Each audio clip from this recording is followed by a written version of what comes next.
Us at gbnews.com/your-say. By commenting, you can be part of a live conversation and join our GB News community. You can even talk to me, Bev Turner, or any of the members of the GB News family. I'm Stephen Dixon, and thanks for joining us on GB News, Britain's news channel. Every Saturday, 10 till 12, we'll bring you all of the news that you need to know. We'll also remind you that there is so much to smile about. It's my favourite time of the week. I get to relax, enjoy some light-hearted stories, and let Ellie teach me about fashion too. That's Saturday Morning Live, every Saturday, 10 till 12. Only on GB News, Britain's news channel. I'm Emily Carver. This is GB News, Britain's news channel. GB News is Britain's election channel. And when the big stories break, we're tackling them on Britain's newsroom. When we disagree, and we disagree a lot, it's even livelier than normal. We don't disagree that much. We do. His comedy, though, is revolting. I knew her, and unlike you. That explains Beverly Turner's temperament. It's a bit frosty in here, isn't it? He'll have one of me one day. Yeah, for dartball practice. Britain's newsroom on GB News. Weekdays, 9:30 a.m. GB News, the People's Channel, Britain's news channel.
Good morning to you. It is 6 o'clock on Thursday, the 6th of June. Today, in this special edition of Breakfast, I'm here in London and Ellie is in Normandy.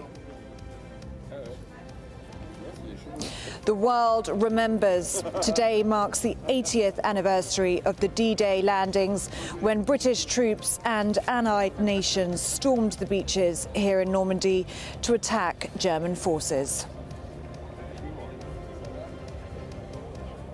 Royalty and leaders from around the world, alongside veterans, will gather right here in Normandy to commemorate this momentous occasion. Morning, the Prime Minister promises to make cuts to rail fares for Army veterans on this 80th anniversary of D-Day.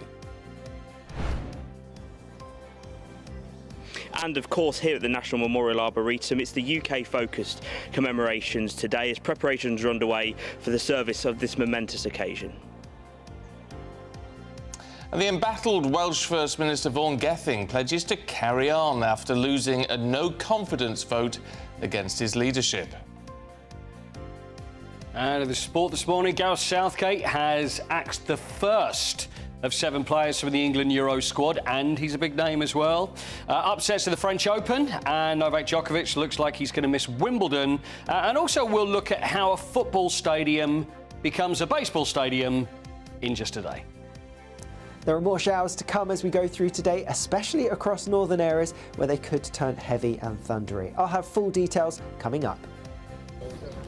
Good morning to you. This is Breakfast on GB News with Stephen Dixon and Ellie Costello.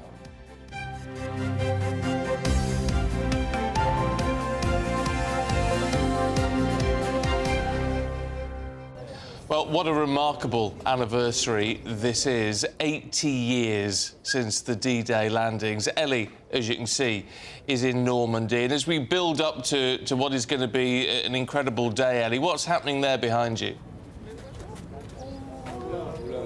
Well, Stephen, it's hard to believe with the sun beating down just after dawn here in Normandy on Gold Beach, one of those 5 beaches which was stormed by 150,000 Allied troops on the morning of the 6th of June 1944. It is hard to believe the bloodshed and the chaos that would have occurred just below where we are standing right now. In just a few moments' time at 6:25 this morning, it will be exactly 80 years to the minute since those first troops stepped foot onto the sand at Normandy, and what bravery and courage they showed on that day. It was a day that changed the course of the Second World War, and it is an absolute hub of activity here on Gold Beach. This is where so many thousands of British troops landed on that morning. You may be able to make out behind me, I'll just step out of the shot, Stephen,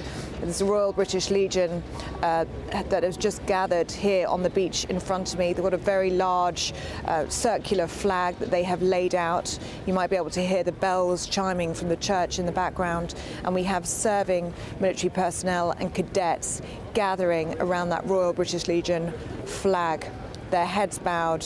They are taking a moment of silence to remember what happened here 80 years ago on this very beach and 5 other beaches here in Normandy, named as Omaha, Utah, Juno, Gold and Sword. You may also be able to hear the humdrum of engines of British military vehicles. Many of them are genuine. They were here in 1944 and they have been preserved and brought here. I've actually just spoken to a man of ex-armed forces who said he's brought his vehicle that he bought himself from England over on the ferry to be on these very beaches for the 80th anniversary. We've also got a fly past as we speak right now of 2 military helicopters crossing over the beach. Stephen, there are thousands of people watching here from all around the world, cross generations, just taking in the scenes here on Gold Beach. At 6:25 this morning, we are going to hear from a piper, and this piper is going to be brought to Gold Beach on a landing craft, and then a duck, an amphibious vehicle, is going to bring that piper onto Gold Beach, just below where we are now. He will start playing at precisely 6:25 this morning, the exact moment when those troops landed on the beaches here in Normandy. And I can only imagine it is going to be the most beautiful, moving sight. It's been an incredible few days, hasn't it? And I know you've frankly, Ellie, met some incredible people. No, I really have, Stephen. Yesterday was a day of 2 parts. Of course, the most important part of all of this is the veterans, those brave, courageous men who stormed these very beaches here at Gold. They stormed the beach and then took 6 miles inland from the Germans. It was the most incredible feat. And I spoke yesterday to a man called Ronald, and he was just 18 years old when he stormed the beaches here at Gold. And I asked him if he was scared, and he said, no, I wasn't scared. Not at all. I knew that I had a job to do and I got on with it, and that will always stay with me. So Ronald Hendry, who is now a 98-year-old, I asked him what it was like to be back in Normandy. But what is on my left-hand side are rows and rows of graves, and that's what we've really come for. And we must remember when we talk about D-Day, what we've come for is this very thing here, is the boys that can't get up out of that ground. And they're the ones. I'm filling up. No, I know. Yeah. And they, in fact, are the ones we've come to honour today. Not us, them. That's Ronald Hendry, who I spoke to yesterday. And it's so hard not to be moved, Stephen. You may have seen Queen Camilla speaking to a veteran yesterday and crying herself, hearing about that powerful testimony of what that veteran saw that day. And it was exactly the same experience for me speaking to Ronald Hendry. He says that coming to Normandy is a set of complex emotions for him. He's very happy to be with his friends and happy to be here. It was the start of the liberation of Europe, but it does overwhelm him with what he saw on these beaches and the friends that he lost. And legacy is so important as well, isn't it, Stephen? You might have seen that poll last week that said that 48% of young people couldn't tell you what D-Day was. So it's so important that we hear from those veterans, we hear their testimony, we hear about what happened on these very beaches and what happened in the Battle of Normandy afterwards. So I'm really glad that we've just shared that with Ronald. I did just want to bring in two guests that I've got with me this morning who can explain what we're going to see on the beaches this morning. This is Major Andy Atkinson, Squadron Commander of the 47 Commando Royal Marines, and Sub-Lieutenant George Waddington. Really honoured to see you both here this morning. Thank you very much for being here on D-Day 80. Andy, should we start with you, Major Andy Atkinson? You are a landing craft officer, so you can explain to us what exactly happened here on the morning of the 6th of June 1944. Okay, so we're currently at Eamonn, which is not the site of the actual landing. The landing is just further down the beach. So at 7:30, the Hampshire Regiment and the Devon and Dorsets and the Sherwood Rangers went ashore, and they fought their way up to the hills to clear to Eamonn. After that, the Royal Marine Commandos landed, and then they fought their way through occupied France, and they liberated Port-en-Besson. 47 Commando was the unit that landed at that time, and I'm now from 47 Commando, and we recreate that landing every year. And you are recreating that landing this morning, aren't you? Yes, so as soon as we're finished here, we're going to make our way up the beach and coordinate the landing of 4 landing craft and about 60 troops at 9 o'clock. And how does that make you feel, thinking about those great men that went before you? It's an honour. I met a 4-8 veteran earlier this week, and he's a very charming 100-year-old man, and it was a pleasure to go to his birthday and meet him. He seemed like he was still ready for the fight. He was a very, very proud old man. They're just the most incredible generation, aren't they? We were just speaking about, I met a veteran yesterday and I asked him if he was scared, and he said, no, I couldn't be scared, I had a job to do and I needed to get on with that. Is that something that you experience in the armed forces? So I've served in Iraq and Afghanistan myself. The fear of letting down your comrades is worse than the fear of being injured, shot or killed, because that's something that obviously would live with you forever. So that's the pressure they probably felt. They just didn't want to let down the guy next to them.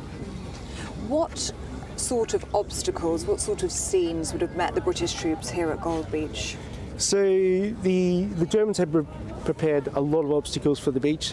So there was metal obstacles designed to stop the landing craft. Some of them had mines on them.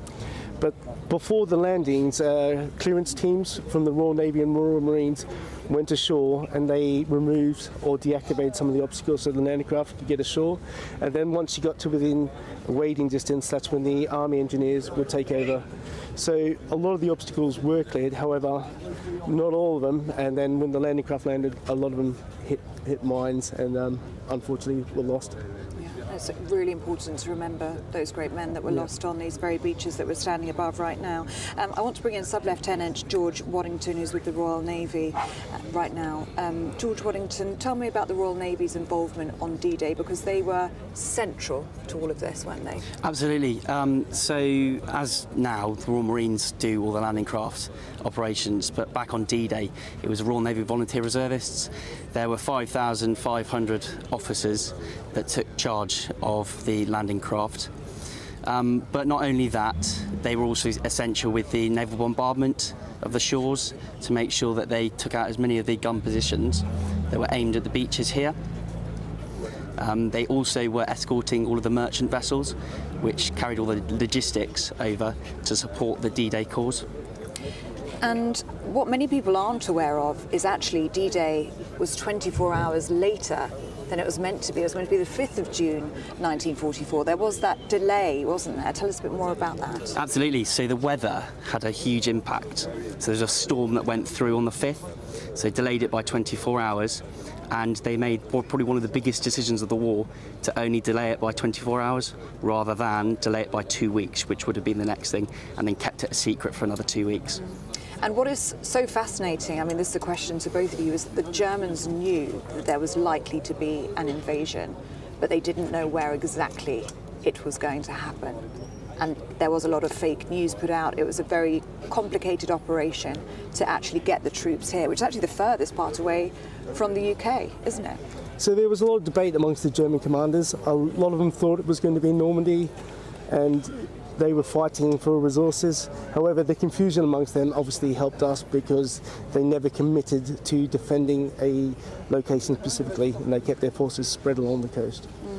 And what many people aren't aware of, I was down at Pegasus Bridge last night, which is actually where this whole operation started, because just as you say, the British took that bridge to stop the Germans from coming up and essentially meeting our troops here on the beaches. That was really vital, wasn't it, to cut off those bridges?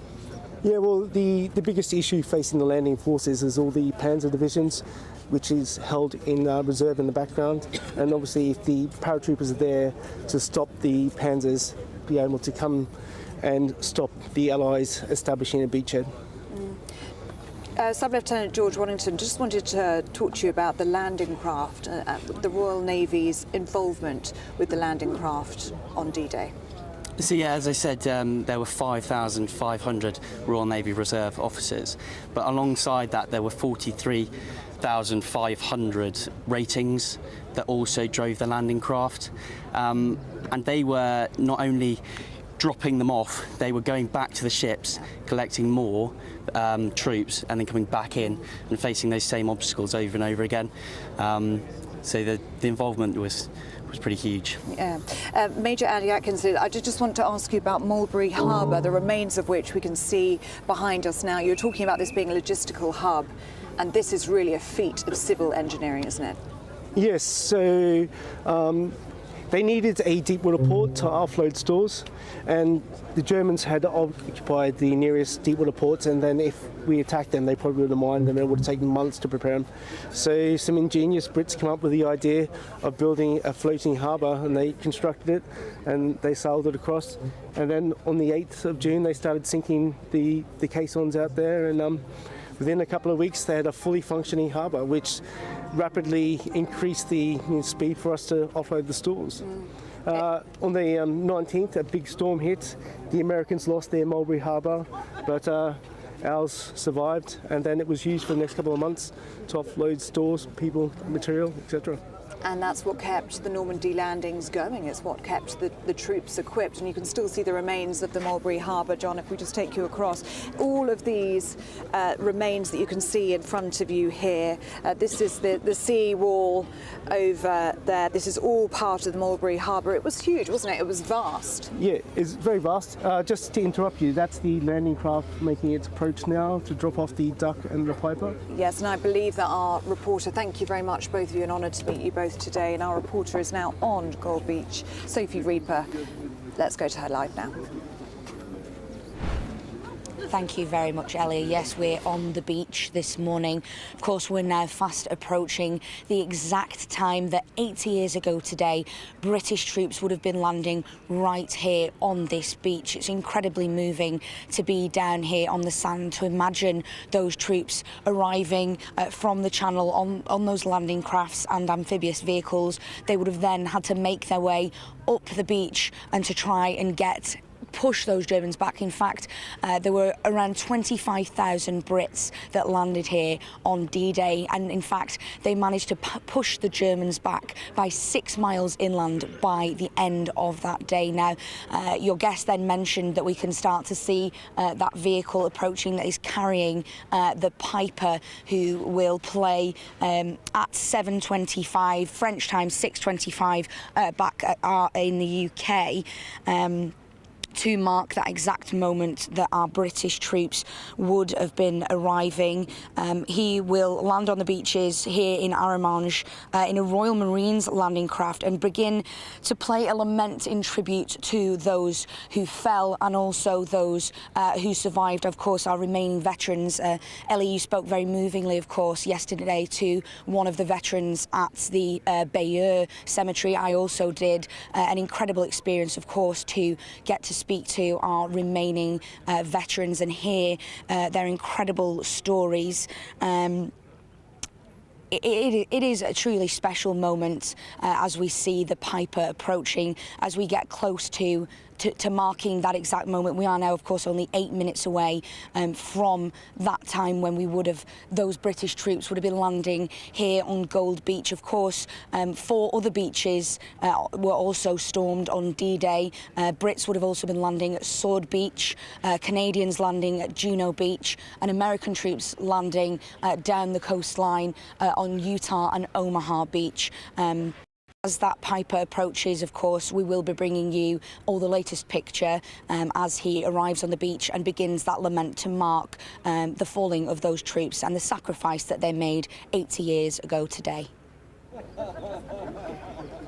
OK, Sophie Reaper, thank you very much indeed. Well, whilst we wait for that Piper to disembark from that landing craft and be brought to shore on that amphibious vehicle, it's an important reminder, isn't it, Stephen, to remember those that were lost on these very beaches. 22,442 troops under British command died on D-Day and in the Battle of Normandy, and they are going to be remembered today. That is who today is about. There is going to be a mass just behind us here, actually, for those that were lost on these very beaches at around 8 o'clock this morning. So that is going to be central to today. And that is in direct contrast to the scenes that I saw last night, which is the other side of this story. It is the story of liberation, of freedom, what these men on these beaches were fighting for. And last night I met the first child to be liberated from Nazi-occupied France. Her name is Madame Arlette, and I asked her how she felt when those British troops entered her home. He was aware because he was warned by the last British spy just shortly before it was due to happen. So we are extremely grateful that they arrived very quickly. And I will correct you, if I may. Yes. Because you were in English timing, I was in German timing, so 23:16. And indeed, 2 bridges, but the one at the foot of the cafe was the important one to the family, because had the Germans succeeded in blowing it up, then the house would have gone up with it, and perhaps the family as well. So we are very grateful to the British who have risked their life to give us the freedom which we all enjoy today. And tell us about what you did with the British troops, because your family did something very special to those men that came in and liberated you. That is absolutely right. My father had hidden his wine, his champagne and liquor, so the Germans would not find it, or he would be forced to sell it. And so in the garden, almost 3,000 bottles. But when the British troop arrived, and they were to be comforted, also to say thank you to them, Daddy said to the British soldiers who were digging the trenches, dig it up, it's all for you.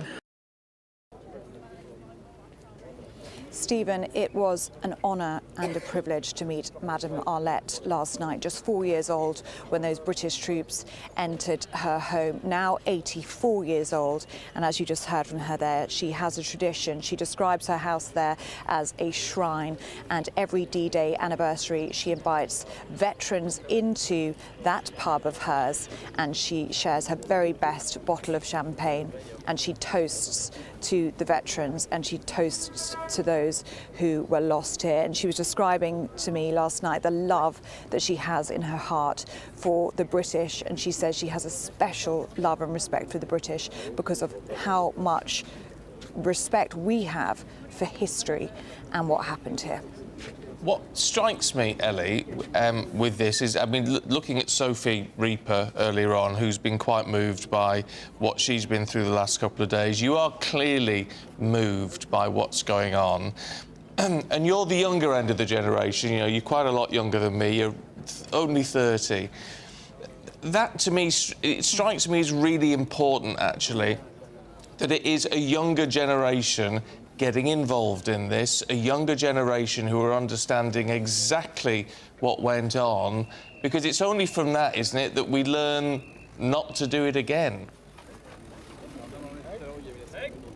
Stephen, it has been the biggest privilege of my career so far to be here in Normandy and to meet these veterans.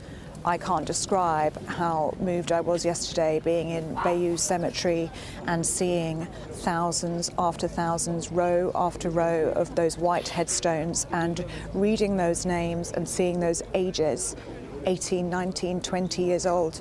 It's impossible not to be moved by the sheer volume of people that made the ultimate sacrifice for our freedoms. And then speaking to somebody like Ronald Hendry, just 18 years old, and to watch him be overwhelmed, to watch him be emotional. And he didn't want to be called a hero. At the end of our interview, I said, "You're a hero, thank you so much. It's an honour to meet you and thank you for your sacrifice." He said, "I'm not a hero. The boys in the ground are the heroes, and they're the ones who can't get up." And that really struck me, because he doesn't even think he deserves that honour, that grandeur, because he came home. And he was overwhelmed by seeing those graves of his friends who were also 18 at the time, but are forever 18 and will never come home. I mean, those war graves are something to behold, aren't they? I mean, because they just seem to be absolutely never-ending, and it's quite. I mean, it's remarkable, as you say, and the papers today, Ellie, over here, as you would expect, covered in pictures of veterans. Eternally in your debt, says the Star, and yet, as you say, these gentlemen are saying, well, it's not us, it's the people who didn't come home. And we can see, Ellie, now that landing craft starting to come ashore with the Piper on board behind you. This really is the most beautiful sight, Stephen. I hope that you're capturing this, but that duck, the amphibious vehicle, has just literally in the past few moments left that landing craft and is now making its way to the shore here on Gold Beach. On it, a Piper in about 1 minute's time, at precisely 25 minutes past 6, will begin playing. That marks exactly 80 years to the very moment when British troops first set foot on the sand here in Normandy to commence D-Day and what was later the liberation of Europe. The duck is making its way onto the beach here, and in the next few moments we will expect that music to play. Thousands of people from around the world gathered here for this special moment on Gold Beach, a beach where British troops landed on the morning of the 6th of June. And there we have it. The pipe has just started to play 25 minutes past the hour, precisely, exactly 80 years to the moment since those troops stepped on the sand.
So the piper has now stopped his music for the time being as he approaches the top of the beach, where there are thousands of people watching this amphibious vehicle on Gold Beach, where those British troops landed on the 6th of June 1944.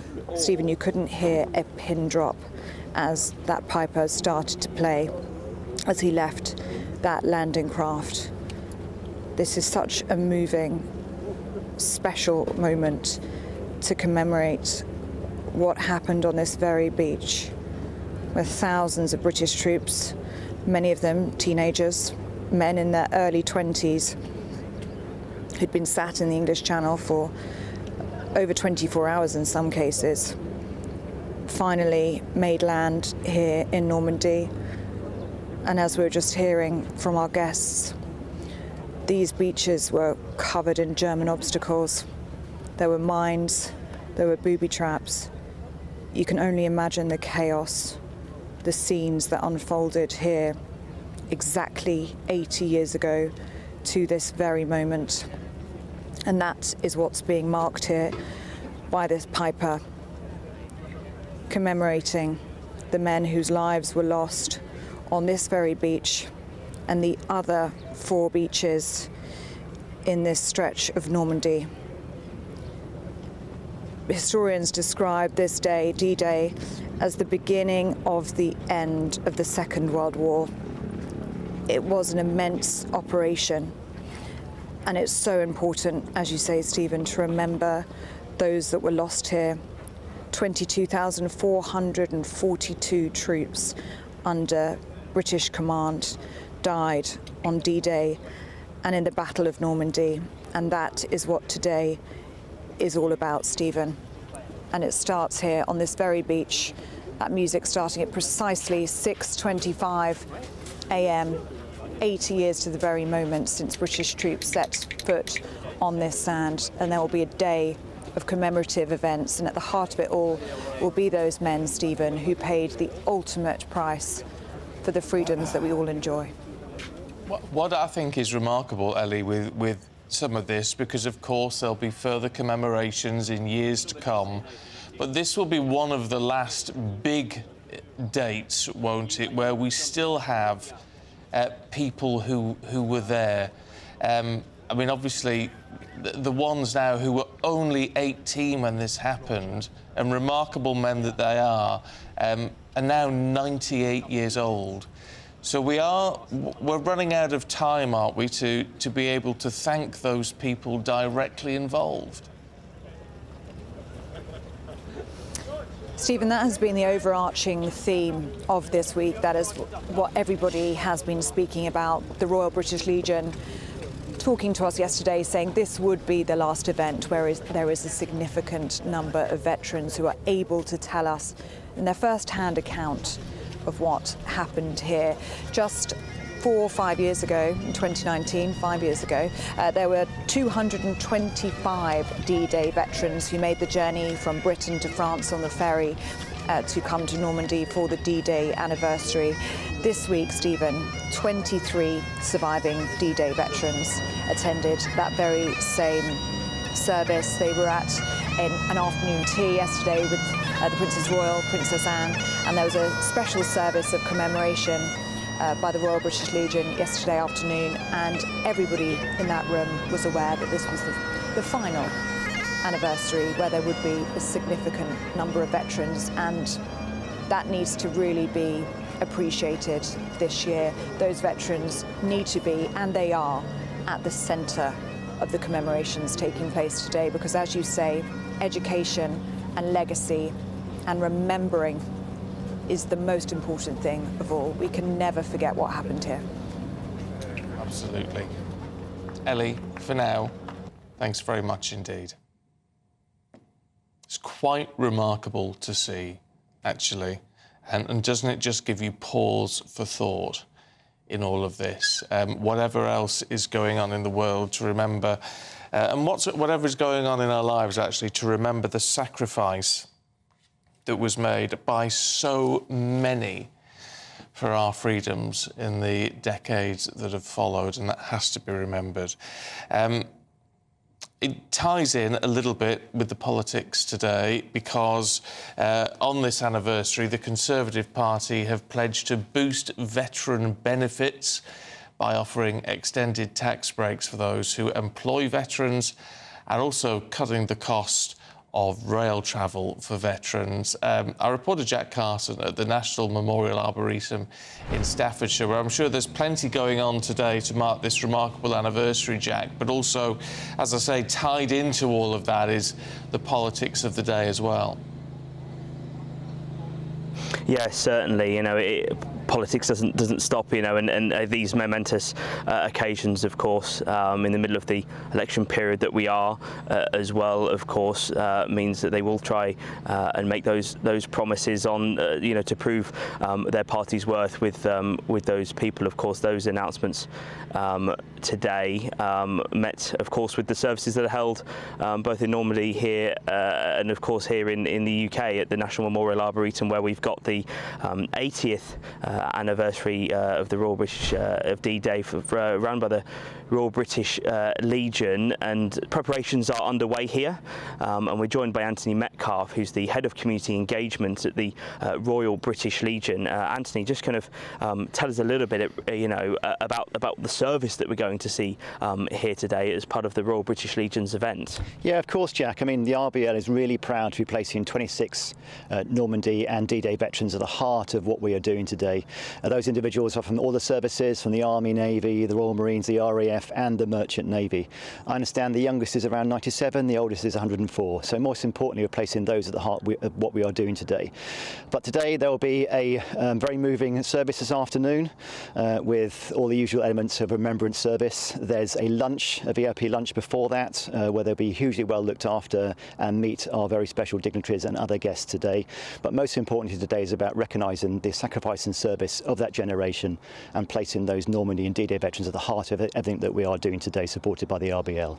I mean, this is it, like you say, we've talked a lot this morning that this might well be one of the final times that so many of these veterans are with us to attend these services. So how important is it for you to be able to share their stories today? Because, you're Head of Community Engagement, engaging with people of all ages. We've, of course, seen the polls as well this week, haven't we, around kind of how engaged younger people are with actually what D-Day was. So how important is engaging all people of those ages? And I guess the veterans here today come into that. Yes, the veterans are the heart of what we do, and their stories are hugely important. The Royal British Legion, we are the guardians of remembrance. It is our duty to make sure that the next generations understand the service and sacrifice of all those that serve for our armed forces, and that of course includes those that fought in the First and Second World War, the D-Day veterans and the Normandy veterans. We have a huge amount of resources on our website that teachers and other school groups can use to educate themselves around those campaigns. There are huge events taking place across the nation, not just here at the RBL, not just in the Arboretum, not just in Normandy. There's schools putting on events, there's community groups, there's our branches and our membership. So I think we all have a personal responsibility to make sure we understand what that generation went through 80 years ago and when they liberated Europe for the freedom that we all take for granted today. All right, Anthony, thank you so much for joining us this morning as preparations do get underway here at the National Memorial Arboretum. But as you mentioned, Stephen, as well, those big promises made today by the politicians in light, of course, as well of the big events across the country here and across the world as well. Yeah, Jack, thanks very much indeed. It will be quite something at the National Memorial Arboretum in Staffordshire, actually. If you're going there, do let us know today, gbnews.com/you'll say. Loads of you getting in touch already, talking about how you feel today, and indeed some people talking about, here we go, Sean says he was talking to his 15-year-old grandson all about D-Day and said he knows about it, he's learned about some of it at school, and that's so important, isn't it, as we try to make sure things like this never happen again. We might fail, but we've got to try. Right, let's crack on with politics proper, should we, at 6:37. And the First Minister of Wales, Vaughan Gething, has vowed to carry on despite losing a vote of no confidence. He lost the vote, 29 votes against him, 27 votes for, opposition parties asking him to resign. Now, the motion follows the collapse of a cooperation deal between Labour and Plaid Cymru. Let's take a look at what happened as we head into the general election from the campaigns yesterday. Labour have a £38 billion black hole in their policies.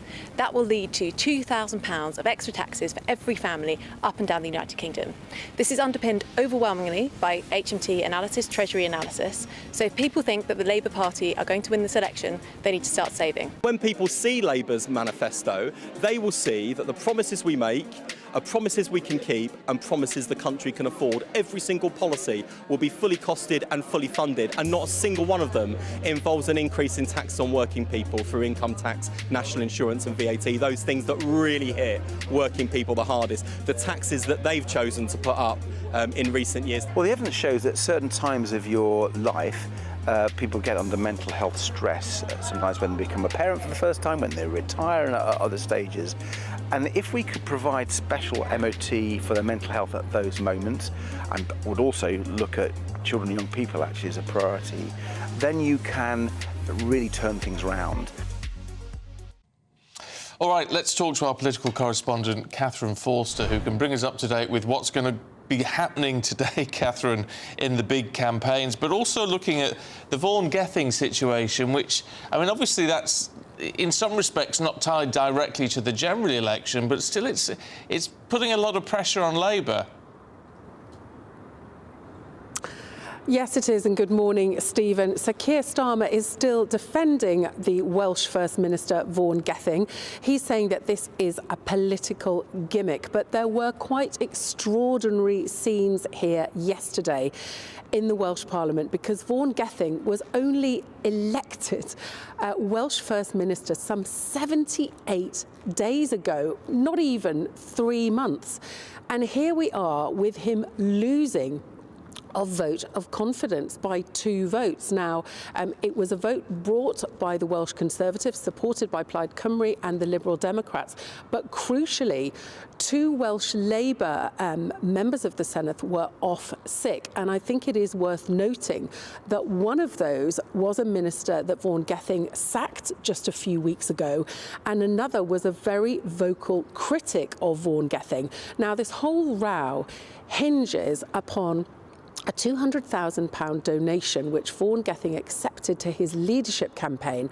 That money came from a firm linked to a man who had 2 criminal convictions for illegally dumping waste. Now, to put that in perspective, the man that he beat for the leadership, Jeremy Miles, had only about a quarter of that amount to spend on this campaign. So ever since Vaughan Gething became First Minister, there have been questions swirling about this and a lot of unhappiness, not just within the opposition parties, but within Welsh Labour itself. Now, Vaughan Gething was actually seen in tears yesterday afternoon during the debate, and he came out fighting last night. He said he's not going anywhere.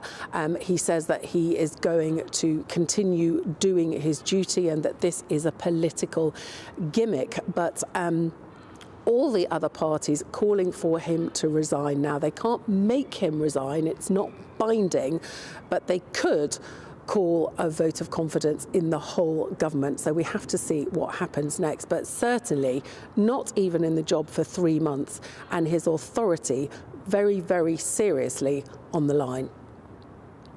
OK, for now, Catherine, thanks very much indeed. Well, let's talk to... oh, no, not ready. Well, I tell you what, we're waiting for the Secretary of State for Work and Pensions, Mel Stride, who isn't quite ready for us yet. So let's just head back to Catherine as we await for Mel Stride to be ready. in terms of what's happening with the leadership campaigns today, well, the main party campaigns today, Catherine, what are we expecting from the main parties? A bit of a pause, really, today because of this momentous day, this D-Day 80th anniversary. So leaders in Normandy, Vaughan Gething, in fact, has headed there overnight to be there. There was a lot of anger here amongst Welsh Labour that he wasn't able to attend the commemorations in Portsmouth because he had to stay for this vote. So I think a little bit of a lull today. There'll still be some announcements, but really a day of reflection amongst politicians as well. The row, of course, about the £2,000 that the Conservative Party says Labour is going to increase people's taxes by, that is still ongoing. Those figures are being pulled apart. Worth saying too that Labour have put out figures for the Conservatives that are also questionable. Catherine, thank you. Well, let's talk to Mel Stride, Secretary of State for Work and Pensions, who is ready to talk to us now. Good to see you this morning. As Catherine said there, I mean, you know, the campaigning taking a little bit of a pause today because of the D-Day 80th anniversary, and yet the government has put out this, or the Conservative Party has put out this Veterans Bill idea today. Can I say, although it would be welcomed by a lot of people, does the timing seem almost a little bit unfortunate? It almost seems like you're capitalising on this national moment a little bit.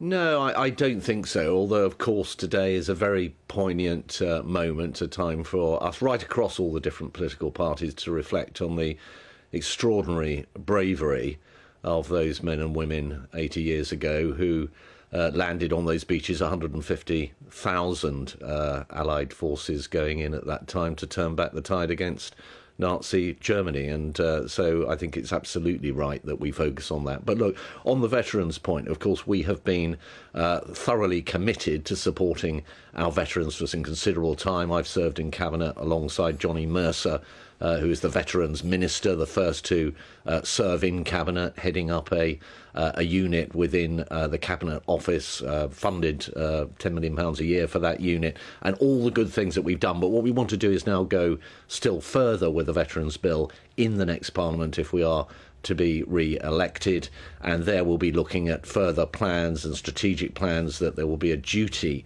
on ministers to come forward with. We're going to be decreasing the cost of the rail card to veterans from £30 to £21. We're going to be extending the national insurance reductions that are available to employers that recruit veterans, for example, where we know we have higher employment rates amongst veterans than we do across the population more generally. So we stand full square with them, and I think this is an important step forward. You've got to pull out all the stops, though, haven't you, at the minute, especially when we look at the latest polls. There's been so much focus on the gap between Labour and the Conservative Party in the polls, and we would expect that to narrow as we get closer to election day. But the YouGov poll yesterday that puts the Conservatives on 19%, Reform on 17%, well, that's a real problem for you, isn't it? I mean, that's getting attacked from both sides. So, look, what we're really determined to do in this election, and let's face it, the poll that really matters will be the poll on the 4th of July, and we've got 4 weeks to go before we reach that point. It's really to focus on the critical issues in this election. So on the one hand, we are a party that has taken this country through some of its darkest hours when it came to COVID that shrank the economy by 10% overnight, protecting jobs through furlough, which Rishi Sunak did as Chancellor at that time, to bringing inflation down because of that war between Russia and Ukraine, falling from over 11% now back down to normal levels, 2.3%, growing the economy. We've got the fastest growth now this quarter, equal fastest in the G7, 10 consecutive months of growing real wages. These are the successes that we're bringing through now that we can capitalise on to give people a secure financial future. Now, the Labour Party is the alternative, and what we saw in this debate, Stephen, the other night was simply a leader in Keir Starmer who has no plan, has no answers, wants to dwell on the past and how tough things have been in the past. We all know that, but has no plan for the future, and that's the simple choice that is now facing the British people. But when you look at what is happening in terms of the poll, and I mean, you're quite right, there is only one poll that matters, we know that, but these are good indicators as to where you are at the moment. And it is saying, and though it may well have been a strong performance from the Prime Minister in the TV debate, it's not winning people over. Yeah. Well, there was that YouGov Snap poll, wasn't there, immediately after, that showed that he had actually won that debate, 51-49. Now, given, as you say, we appear to be around 20% behind in the polls, what I think that showed was once people concentrate on the arguments and the points that I've just made, then things start to move more in our direction. But look, I'm not in any way saying we don't have a mountain to climb. Of course we do. We are some way behind. We have seen, incidentally, general elections where people have been quite a long way behind. You'll remember 2017 when my party actually had a very substantial lead, which sadly then got eroded very quickly as the election approached. So I think far from everything being predetermined, I think there is everything to fight for, and that's why I and my colleagues are fighting for every single vote up and down the country. OK. Minister, good to see you this morning. Thanks very much indeed. Right, stay with us. We're going to take a short break, but then Paul Coyte's going to be here with all your sport. The latest GB News travel. Good morning, I'm Russell Holding. ScotRail train services have been stopped between Stirling and Linlithgow because of a signalling problem at Polmont, County Durham on the A19. The northbound entry slip road's closed at the Norton Interchange in Stockton-on-Tees for emergency repairs. In Hertfordshire, the High Street in Harpenden is closed after an accident overnight. There are a couple of accidents in London. The A502 Chalk Farm Road is closed northbound towards Camden Lock Place after an accident, and the A202 is closed along Queen's Road in Peckham after an accident. On the M20 in Kent, there's a lane closed eastbound after an accident halfway between junctions 10 and 11 from Ashford to the Hythe West and Hanger Turn. On the M26 in Kent, there are westbound queues approaching the M25 because of roadworks, and in Dorset there's a reduced rail service at Bournemouth because of a signalling problem. That's the latest. You can stay up to date throughout the day by visiting our website gbnews.com. Join me, Neil Oliver, every Sunday night at 6 p.m. on GB News. And if an hour is not nearly enough for you, go to gbnews.com for special extended episodes online every Friday at 9 p.m, where we can truly get into the nitty-gritty of what's going on. GB News, Britain's news channel. I'm Mark Dolan, and this is GB News, the People's Channel, Britain's news channel. Every Saturday, 10 till 12, we'll bring you all of the news that you need to know. We'll also remind you that there is so much to smile about. It's my favourite time of the week. I get to relax, enjoy some light-hearted stories, and let Ellie teach me about fashion too. That's Saturday Morning Live, every Saturday, 10 till 12. Only on GB News, Britain's news channel. I'm Michael Portillo. This is GB News, the People's Channel, Britain's news channel.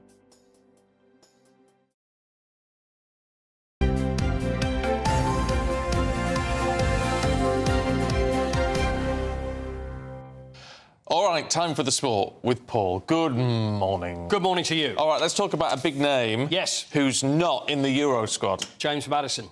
Spurs' James Maddison is not going to be going Why? to the Euros. Well, where we are at the moment, 33 players has now become 32. This is for the Euros, so it's a week tomorrow is when things get underway. But we've got Gareth Southgate. We'll have to announce the squad. He's got until there's James Maddison there. He's got until midnight tomorrow to announce it. He's just going right down to the wire. All we know is that James Maddison is not going to be there. So I don't know whether he was told yesterday and it was like, James, keep it under your hat, and he's like, well, I'm off. Because how do you react? I remember I've spoken to England managers in the past about how they do it. Because if it is harsh, because if you think it's 33 players, it will go down to 26. There's only 7 that aren't going to make it. So it really is literally the X Factor situation of going, so how do you think you did in training? What do you think your chances are? Well, I've got some good news and some bad news. I don't know. Gaza when he was let go by Glenn Hoddle in '98.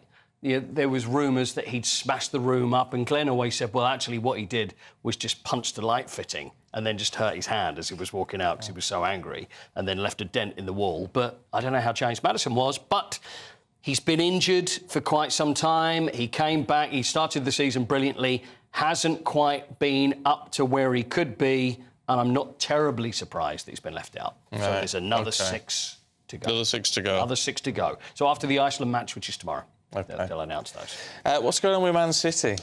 Yeah, I mean, they're shockwaves, really. I don't know whether what Man City are doing is almost like a smokescreen against these 115 charges that they're up against in November. I mentioned this yesterday. It's the Associated Party Transaction Laws, which sounds terribly interesting, I know. I will take you through it. It prevents clubs from inflating commercial deals with companies linked to their owners. So to cut a very long story short, my goodness, it could be very long. If you're a football club and you think, well, we want to bring some money in, you could have an owner say, well, what we'll do is have one of our companies be a shirt sponsor, and that will bring loads of money in, and that can all go towards players. But that is not allowed. So they're fighting against that. They're saying it's not fair, poor us. You know, it's ridiculous. And they're acting like poor victims here. And this is a team that's won 4 Premier Leagues on the trot. But it could affect the EFL clubs that are below. So that could make a difference. Yeah. And they may not. They're saying that if this goes through and then clubs will then have to spend all their money and they could do whatever they want, they could do it buying players, then the money is not going to filter down to EFL clubs. So it carries on like this. It's not good. It's very complicated, doesn't it? It's ridiculous. I'm just here to talk about kicking a ball around, but it does start getting very complicated. Hey, now, is today the day where it could be decided to get rid of VAR? It could be, but it won't be. OK. Wolverhampton Wanderers have said that they want to go to the Premier League, big Premier League meeting, which is today, and saying, let's get rid of it. It's not going to happen. The Premier League are saying that there could be 100 more problems if VAR's got rid of, which I think is fair. And they are going to make some changes. So if you go to a game, you'll be able to hear the referee saying what's going on. Right. And also they're saying it's going to be much, much quicker, which is the most important. Which is the most important. And talking about quick, I have something for you. Tomorrow, well, it's actually over the weekend, baseball comes to London. Major League Baseball. It's the New York Mets are going to play the Philadelphia Phillies. So they play at the West Ham Stadium, the London Stadium, and they transform it into... But look, just have a look at this. Look, this is it. There's the football. This is it. And then this is how they turn it into a baseball stadium, and it is absolutely unbelievable. It's so clever the way they do this. 144,000 square feet of synthetic turf, the infield clay, 345 tonnes, which is flown in, this is the brown stuff, flown in from Pennsylvania. So they bring that in and then they build it, and there it is. And that's phenomenal. How it looks. Isn't it phenomenal? Do that in a day, sort of thing. It's done in half an hour, actually. Do the whole thing in half an hour. And it is a great weekend as well. So we'll talk more about that later. Brilliant. Yeah, that'll be good. A good thing to watch, actually. Paul, thank you very much indeed. See you in a little bit. Look forward to it. Right, let's get a check on the weather for you this morning with Alex Burkill. A brighter outlook with Box Solar, sponsors of weather on GB News. Hello, very good morning to you. Here's your latest GB News weather update brought to you by the Met Office. In many respects, today's going to feel quite similar to yesterday, really. We still have plenty of showers feeding in across northern parts, particularly Scotland, perhaps Northern Ireland too. Some of these will be heavy, maybe thundery, could even be a bit of sleet or snow over the highest ground of the Scottish mountains too. Meanwhile, further south, yes, some showers around, but across many parts of central England and Wales and southern parts too, it is going to stay mostly dry, and there will be some decent bright and sunny spells. However, we do have some cool air across us at the moment, so in the sunshine, not feeling too bad. It is early June after all, but generally temperatures a little disappointing perhaps, especially in the north. As we go through this evening then, still watch out for some heavy showers across parts of Scotland, and like I said, there could be some rumbles of thunder. There could even be a bit of hail mixed in, which could cause some problems on the roads, and all the time some winteriness possible over the Scottish peaks. Also plenty of showers as we go through this evening across northern England, Northern Ireland, but a drier story further south. Yes, there are some showers, but any showers here are going to be pretty short-lived, quite fleeting, and most of us will avoid them. Overnight, we are going to stick with the north-south split when it comes to our shower amounts. In terms of across the south, it is going to stay largely dry and some clear skies here. Further north, plenty of showers. In fact, a swathe of more focused showery rain pushing its way in across Scotland as we go through the early hours of tomorrow morning. Where we get the clear skies, it is going to be a bit chilly. Temperatures could drop to low single figures, perhaps. A touch of grass frost is possible in a few spots. The showery rain across Scotland will feed into northern England as we go through tomorrow morning. Further south, again, a few showers are possible, but generally a fine picture here, but a bit more cloud as we go into the afternoon. Elsewhere, and there will again be plenty of showers pushing in across parts of Scotland, possibly Northern Ireland too. And once more, these could turn heavy and maybe even thundery. Bye-bye. That warm feeling inside from Boxed Boilers, sponsors of weather on GB News.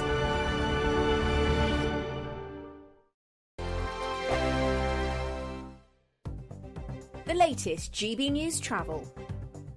Good morning, I'm Russell Holding. The M48 from Wales into England is closed eastbound from the M4 to junction 2 at Chepstow, where overnight roadworks have overrun. In Hertfordshire, the High Street in Harpenden is closed each way after an accident overnight. There are a couple of accidents in London. The A502 Chalk Farm Road is closed northbound towards Camden Lock Place in Camden Town after an accident. And the A202 is closed each way along Queen's Road in Peckham after an accident.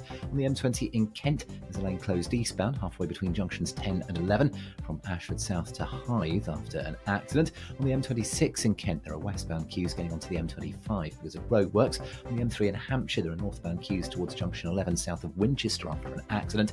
And in Dorset, there's a reduced rail service at Bournemouth because of a signalling problem. That's the latest. You can stay up to date throughout the day by visiting our website gbnews.com. It's the Great British Summer Giveaway, and have we got a prize for you? There's a totally tax-free £15,000 in cash to make your summer spectacular. Spend that extra cash however you like. You'll also win a brand new iPhone, Apple AirPods, and if that wasn't enough, a £500 voucher to spend at your favourite UK attraction, so you can enjoy amazing days out this year. For a chance to win the iPhone, treats, and £15,000 cash, text prize to 63232.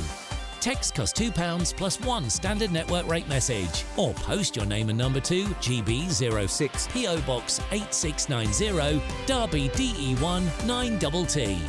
UK only. Entrance must be 18 or over. Lines close at 5 p.m. on the 28th of June. Full terms and privacy notice at gbnews.com/win. Please check the closing time if listening or watching on demand. Good luck.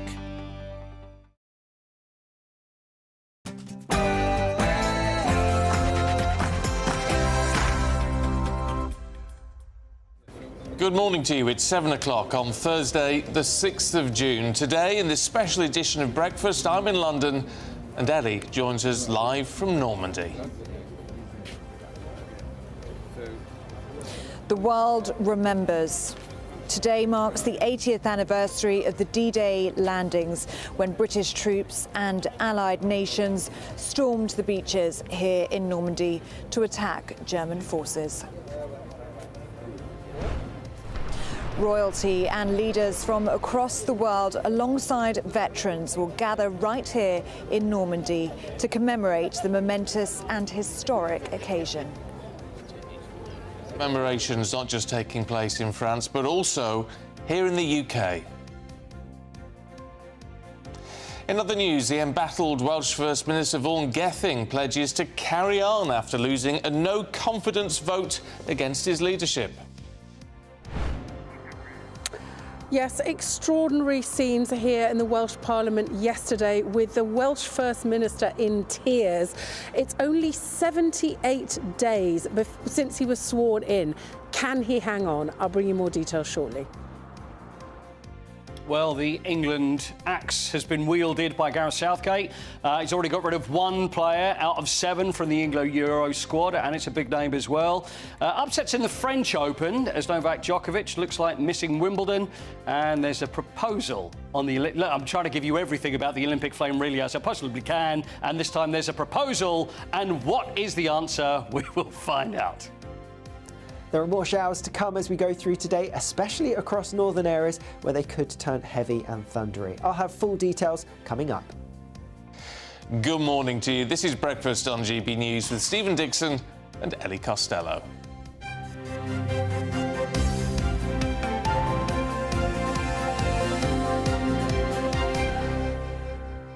Well, let's take you straight to Gold Beach, where Ellie's standing by. I mean, heck, it's only 7 o'clock in the morning here in the UK, Ellie. It's just been remarkable so far. We could almost sort of feel the emotion here, never mind how it must have felt where you are.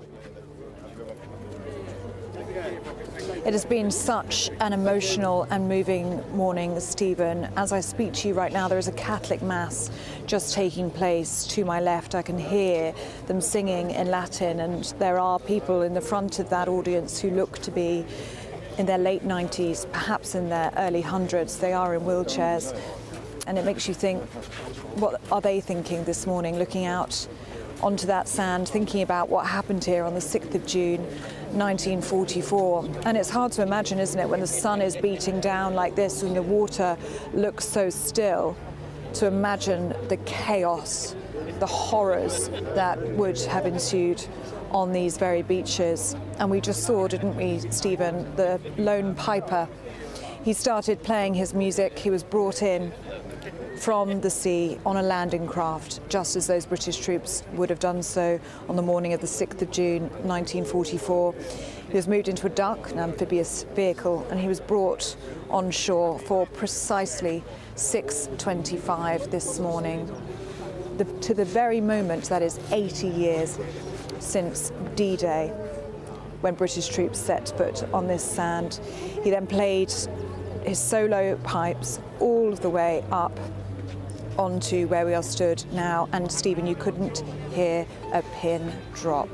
Thousands of people from all around the world just gathered on the sea walls to watch that really emotional, poignant moment, marking the start of the day that changed the course of the Second World War. Historians will often comment that D-Day was the start of the end of that horrific war.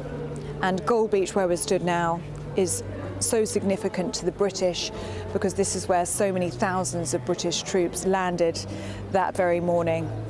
And they actually made their way 6 miles inland. So just the most incredible feat from those brave and courageous men from that great generation, many of them just 18 or 19-year-old boys. And that's who we're here to remember today, Stephen, is those who were fallen. And yesterday I was in Bayeux Cemetery, which is the largest war cemetery in France for Commonwealth graves. And honestly, my message would be, if anybody can make that trip, please do so, because it is the most awe-inspiring and emotional sight to just see row after row, thousands upon thousands of white headstones, and to just take your time to go through those gravestones, to read those names, to see those ages. You will be struck by how young those men, those boys were, and they laid down their lives so that we could enjoy the freedoms that we do today. And that is so important to remember on this D-Day. There's an anniversary every year, but on D-Day 80 years on from that day here on the beaches of Normandy, we have to remember those that were lost, and they need to be at the heart of the commemorations today, and that is exactly what we're going to see across these beaches today. What is interesting, and earlier on, just after 6 o'clock, and we saw, as you showed us, obviously current serving members of the armed forces gathering and paying their respects around a flag on the beach, but also with them a lot of cadets, which, and they'll be of a similar age to many of those who died. It's fascinating in a way, isn't it, that they are confronted face on by what may be asked of them, we hope not, but may be asked of them at some point in the future. Well, it's just so important, isn't it, Stephen, that the lessons of D-Day are handed over now to the next generation. And that is very much the focus of the commemorative events that we have been at this week. The Royal British Legion acknowledging to us yesterday that this would probably be the last major anniversary where there would be a significant number of veterans here in Normandy to mark this anniversary. Just 5 years ago, there were around 300 veterans who were able to make that journey to Normandy. Yesterday, this week, just 23 able to do so. And you can see their age, Stephen, you can see their weariness. Of course you can. They're in their late 90s, their early hundreds. They are tired. After doing media interviews, they need to go back to their hotel rooms and rest. It is really difficult for them, not only physically, but also emotionally. You can only imagine the horrors that they are reminded of when they see these beaches. And speaking to the Royal British Legion yesterday, they did say that when they brought the veterans down here for a private moment just to be on the sands here at Normandy, they were overwhelmed by what they saw. Veterans in floods of tears, moved by the signs of these beaches and their friends that were lost on these very sands. OK. Ellie, we're going to be back to you very shortly, but for now, thanks very much indeed. I just want to talk to the Shadow Defence Secretary, John Healey, who joins us now. Good to see you this morning. What a remarkable day. And at a time when we have been talking, haven't we, in the world of politics about what each individual party will do for the armed forces, and today the Conservatives talking about what they'll do more for veterans. It is an important conversation to have, isn't it? It is, but today's about those men on the beach, the 60,000 or so men that landed on the 6th of June 80 years ago, and remembering that by the end of that day there were 10,000 casualties. And as you say, it was remarkable. It was the biggest combined military operation in British history, and it started the liberation of France and then the rest of Western Europe. So I rather regret that the Conservatives are making this a day of electioneering about veterans. For me, the support to our veterans should be part of the nation's respect and recognition of the service they've given, and it should be really a matter for all party support. And if Labour get into government, that's the approach that we'll take. But, I mean, there's long been an argument that veterans don't get enough. They don't get enough support. They don't get enough respect. And these are people who have put their lives on the line for this country. And as you say, quite right that we are looking back 80 years, but the conflicts continue and the sacrifices are still being made. You're right. Unfortunately, the government's created over 14 years a postcode lottery on help for veterans. They've halved the support on employment, and they've allowed veterans' homelessness to rise over the last year, not end it. And there's much more that can be done and needs to be done. We would start by putting fully into law the Armed Forces Covenant. Now, that would reinforce and strengthen the rights of veterans to services and also of service personnel and their families. We'd also legislate in the first year of a Labour government for a new independent Armed Forces Commissioner who would be a strong independent voice for Armed Forces personnel and their families, and that would help to improve service life, improve morale, improve retention, because we need the very best recruited and remaining in our armed forces. We can't expect people to put their lives on the line, can we, without the right sort of training, the right sort of equipment, the right sort of investment. Would that happen under a Labour government? You're entirely right. And the last Defence Secretary, Ben Wallace, admitted to me in the Commons last year that over 14 years since 2010, the Conservatives have hollowed out and underfunded our armed forces. That's got to change. It's why we're totally committed to raising defence spending to 2.5% of what we earn, the GDP of this country. The last time we had that, of course, was in 2010 with Labour. And we'll also do a thorough defence review within the first year, and that's the way that we'll come to terms and get to grips with the threats we face, the state of our armed forces, the capabilities we need for the future, and also the resources that will be available to increase defence funding. We hear these arguments, though, as you said, Ben Wallace wasn't happy with the level of funding as Defence Secretary. Your shadow Defence Secretary, you want to see more funding. I mean, that's great. However, getting that through the Treasury, should you make it into power, is another question, isn't it? Are we going to see any of this in a manifesto? Yes, the commitment to raising defence spending to 2.5% has been underlined and made by Keir Starmer, not just by me. This will be in the Labour manifesto. It will be the ambition of and plan for a Labour government. But in the end, it's also not just about how much you spend, but how well you spend it. And we've seen the Conservatives waste at least £15 billion over the last 14 years in bad procurement. And so this is a government, I'm afraid, that has let down British taxpayers and let down British troops. Can I move you away from defence? And I know it's, in a way, today doesn't seem a day to talk about just basic party politics, but I think we do need to touch on Vaughan Gething, don't we, the leader of the Labour Party in Wales, with whom Keir Starmer was seen only a week or so ago. He's lost a vote of no confidence, therefore he should go, shouldn't he?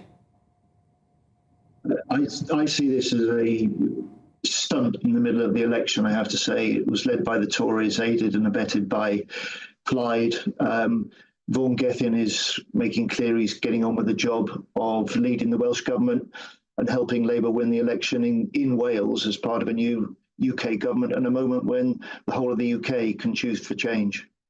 Imagine what you'd be saying if this was, should the Conservatives, or indeed Plaid, be in power and it was their leader under this sort of pressure. You'd be calling for them to go. Well, it's non-binding. It's a gimmick. It's mid-election. And there are some really serious frustrations in Wales that instead of talking about the cost of living pressures that people face, the highest tax burden for 70 years that they also face, and the plans for the future, Wales is consumed by this stunt to try and put pressure on Vaughan Gething, and he's getting on with the job. We should allow him to do that, and let's get on with the election campaign. But don't you think there are genuine questions that need to be answered here, not only about what he knew about about the money, about the person behind the money, but these emails which appear to show that he was trying to keep his name out of some of the stuff that was being released to the media. I mean, it does raise an awful lot of uncomfortable questions. There are questions, and Vaughan Gething has answered those. And I've got little more to add to this. It's clearly a mid-election stunt. Let's get on with the bigger arguments that are going to matter much more to the people of Wales and across the UK, and potentially make a difference to their lives after 14 years of failure across the board. From the Conservatives, it's time for change, and the power for change lies in people's vote. OK, John Healy, we've got to leave it there, but appreciate your time today. Thank you. Let us know what you think about that. Is that enough to convince you? Particularly if you're living in Wales, this morning, gbnews.com/yoursay. Now, let's get a check on the weather with Alex. Looks like things are heating up. Boxed boilers, sponsors of weather on GB News. Hello, very good morning to you. Here's your latest GB News weather update brought to you by the Met Office.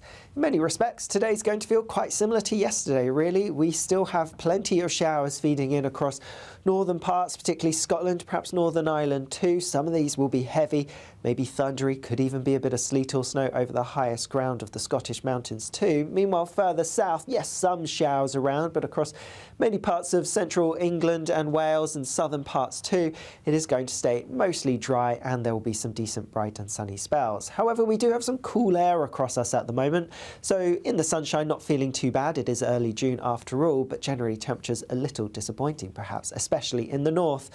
As we go through this evening then, still watch out for some heavy showers across parts of Scotland, and like I said, there could be some rumbles of thunder. There could even be a bit of hail mixed in, which could cause some problems on the roads, and all the time some winteriness possible over the Scottish peaks. Also plenty of showers as we go through this evening across northern England, Northern Ireland, but a drier story further south. Yes, there are some showers, but any showers here are going to be pretty short-lived, quite fleeting, and most of us will avoid them. Overnight, we are going to stick with the north-south split when it comes to our shower amounts. In terms of across the south, it is going to stay largely dry and some clear skies here. Further north, plenty of showers. In fact, a swathe of more focused showery rain pushing its way in across Scotland as we go through the early hours of tomorrow morning. Where we get the clear skies, it is going to be a bit chilly. Temperatures could drop to low single figures, perhaps. A touch of grass frost is possible in a few spots. The showery rain across Scotland will feed into northern England as we go through tomorrow morning. Further south, again, a few showers are possible, but generally a fine picture here, but a bit more cloud as we go into the afternoon. Elsewhere, and there will again be plenty of showers pushing in across parts of Scotland, possibly Northern Ireland too, and once more, these could turn heavy and maybe even thundery. Bye-bye. A brighter outlook with Box Solar, sponsors of weather on GB News.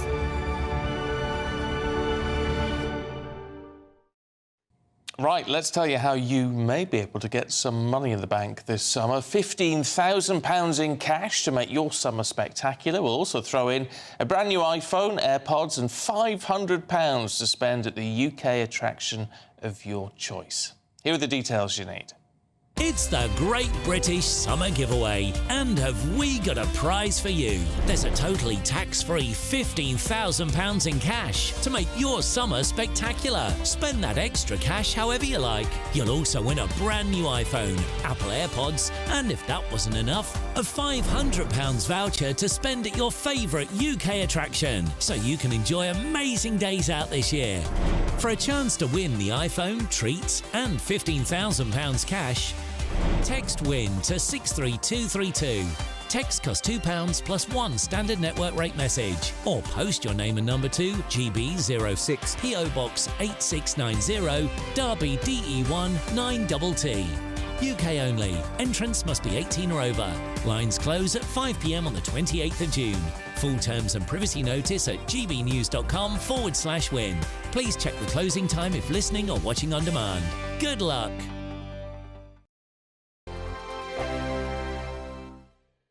Hi there, I'm Michelle Dewberry and I'm going to take a second to tell you all about my show, Dubes & Co. We start off with the issues of the day. We then bring in both sides of the argument. We get rid of the disrespect. And then you throw me into the mix. And trust me, I'll tell it exactly how it is. And then, of course, the magic ingredient, you at home. We mix it all together and what have we got, in my opinion, the best debate show in town. Monday to Friday, 6 till 7 on GB News, Britain's news channel.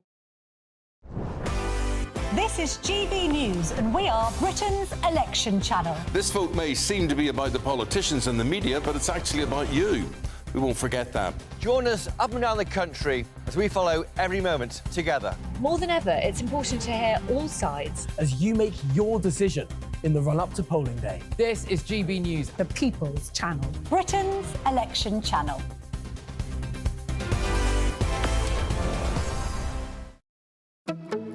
Good afternoon, Britain. Good afternoon, Britain. Weekdays from midday, we bring you the most compelling stories from across the United Kingdom. And why it matters to you. From your doorstep to our inbox. That's right, we want to hear from you. Good afternoon, Britain. Only on GB News, the People's Channel, Britain's news channel. In the GB Newsroom, we bring you the news as it happens. With our team of dedicated journalists across the UK, GB News brings you accurate reporting of the day's topical agenda. When the news breaks, wherever and whenever it's happening, we'll be there. This is GB News, the People's Channel, Britain's news channel. Join me, Neil Oliver, every Sunday night at 6 p.m. on GB News. And if an hour is not nearly enough for you, go to gbnews.com for special extended episodes online every Friday at 9 p.m, where we can truly get into the nitty-gritty of what's going on. GB News, Britain's news channel. Are the newspapers getting you down? My wife didn't divorce me that month. Struggling to separate the wheat from the chaff? I know that it's a bit of a circus at the best of times. Well, don't worry, Headliners has got you covered. We'll take the burden of reading the day's news, and if we get depressed, who cares? It's an occupational hazard, frankly. That's Headliners on GB News from 11 p.m. till midnight, and the following morning, 5 till 6 a.m. on GB News, the comedy channel. Nah, just kidding. Britain's news channel. I'm Patrick Christie's. Every weeknight from 9, I bring you 2 hours of unmissable, explosive debate and headline-grabbing interviews. What impact has that had? We got death threats and the bomb threats on. Our job is to do what's in the best interest of our country. You made my argument for me. My guest and I tackle the issues that really matter, with a sharp take on every story. I'm hearing it up and down the country. That was a beginning, not an end. Patrick Christie's tonight from 9 p.m. only on GB News, Britain's news channel.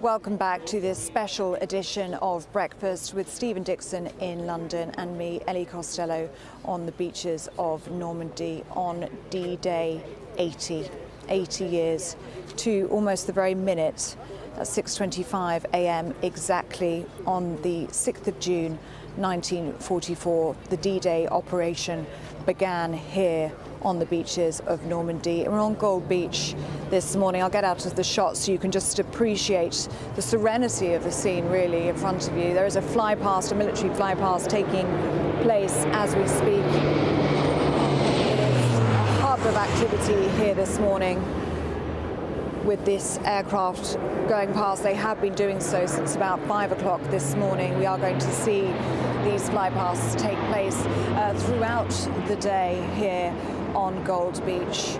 RAF aircraft due to fly across here along with other Allied aircraft as we commemorate the 150,000 Allied troops who stormed these very beaches below us right now under enemy fire and crossed booby-trapped beaches here at Normandy. This was the day that began the end of the Second World War. But it wasn't just here on Gold Beach where we're stood now. There were 4 other beaches: Utah, Omaha, Juneau and Sword. And in and amongst the fighting there were thousands of brave boys and men who lost their lives. One of the men who was fighting here on Gold Beach was a now 98-year-old man, Ronald Hendry, who I met yesterday. He was just 18 years old when he stepped foot onto this beach right here below us now. And this is what he told me yesterday about his feelings about being back in Normandy. But what is on my left-hand side are rows and rows of graves, and that's what we've really come for.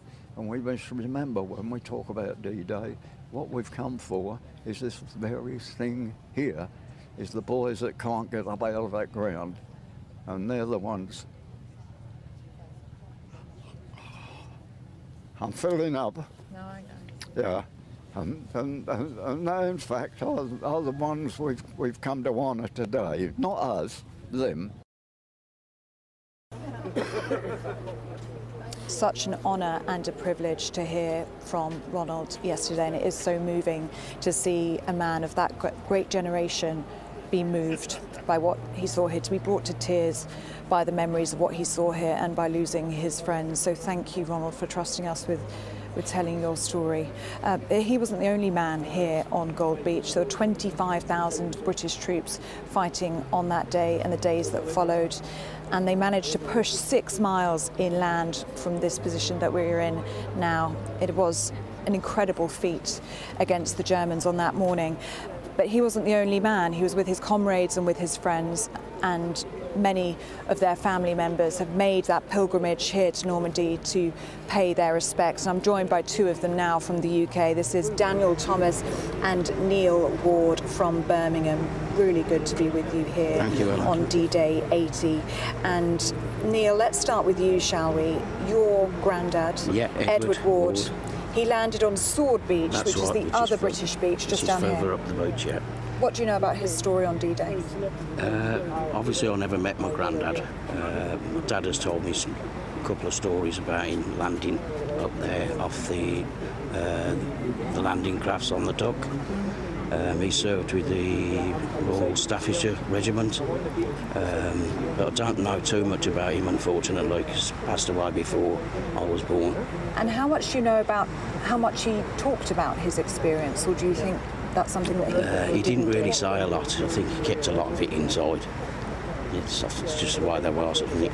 And it was the way that it was. So many veterans that I've spoken to this week have said that they've only started talking about their experience in the past few years because they know that they are some of the very last. But it is a generation of great pride, isn't it? I'm very proud of every man that come to these beaches. Very proud. How important is it for you personally to be here in Normandy? Very important. I've come with the 16 of us here today, and that's paying our respects to our fallen. I'm so proud.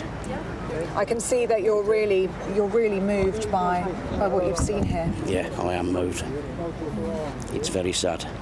It is. It's so sad, but there's another side of this story as well. It's the liberation, isn't it? It's the freedoms that they gave us, as well as respecting our war dead and the great sacrifice that they made. We should never forget, should we? No, we should always be remembered. Daniel, tell me what you know about your grandfather, because he landed on this very beach that we are stood on right now. Yeah, he was part of the Royal Warwickshire Regiment. He was driving one of the ducks and bringing his mates across. They said basically this was all full of mines and that. There's all, I think so. And I imagine he did speak about his experience because he's been with us until quite recently. Yeah, well, he used to bring us over when I was a child and that when I was 13. The last time I came here was 25 years ago with him. But they used to come here every year, he'd come. And what would he tell you about his experience here? He just said he should never forget his friends, so that's why he'd always come back. How important is that for you as a family, that you've been making this pilgrimage here to Normandy for the last 25 years? Really important, yeah, because my uncle and my aunt used to bring me with him. So our grandson's the same. We always teach him how to remember. And that is so important, isn't it? Yeah. Passing on that torch to the next generation. I don't know if you saw that poll last week that 48% of young people couldn't tell you what D-Day is. Yeah. How do you respond to that? Does that shock you? Should be taught more at school. In the schools they should be taught about it. So. And people should be making the trips here to Normandy, just like you do. Yeah. I did want to ask you as well, because in the top of the hour we were talking about the Royal British Legion emblem, the poppy that was laid out on Gold Beach here this morning. It was the most beautiful sight. Can you just describe what happened? Because it was a beautiful moment, wasn't it? Yeah, well, we borrowed it. We've asked a friend if we could borrow it. It's come from the Birmingham City Football Club. That was the Birmingham badge in the middle. But it was just so nice when the cadets come round. We didn't know them. It was quite moving. That was quite poignant, wasn't it? Yeah. When the cadets stood round the edge of it, just made it more special. And it wasn't a planned moment, was it? No, it wasn't. No, it wasn't. The utmost sign of respect and reverence. And thank you for bringing that emblem all the way from Birmingham in the United Kingdom. And thank you to both your grandfathers for their service. You're welcome. And thank you for your time here this morning. It's really good to speak to you. We'll always remember them.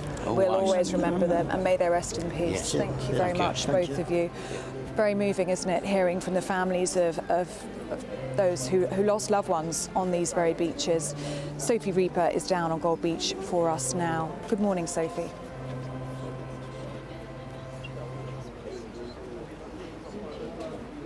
Okay, we're not going to be speaking to Sophie Reaper right now. We are going instead to talk about where I was last night. We went down to Pegasus Bridge, which was actually the first strategic achievement by British troops. There's a paraglider who landed in a field by Pegasus Bridge. They took that bridge from the Germans. They knew that was of strategic importance. If they didn't take that bridge, then the troops coming onto the shore on the 6th of June 1944 would have been met by Germans. They knew they had to take those bridges. They did so. They went into the first building off that bridge, and inside was a French family. Well, yesterday I met the little girl in that family, Madame Arlette, as she is known by veterans now. She was just 4 years old on D-Day, now 84, and she welcomes veterans into her home every year, and it was an honour to meet her last night. This is Madame Arlette.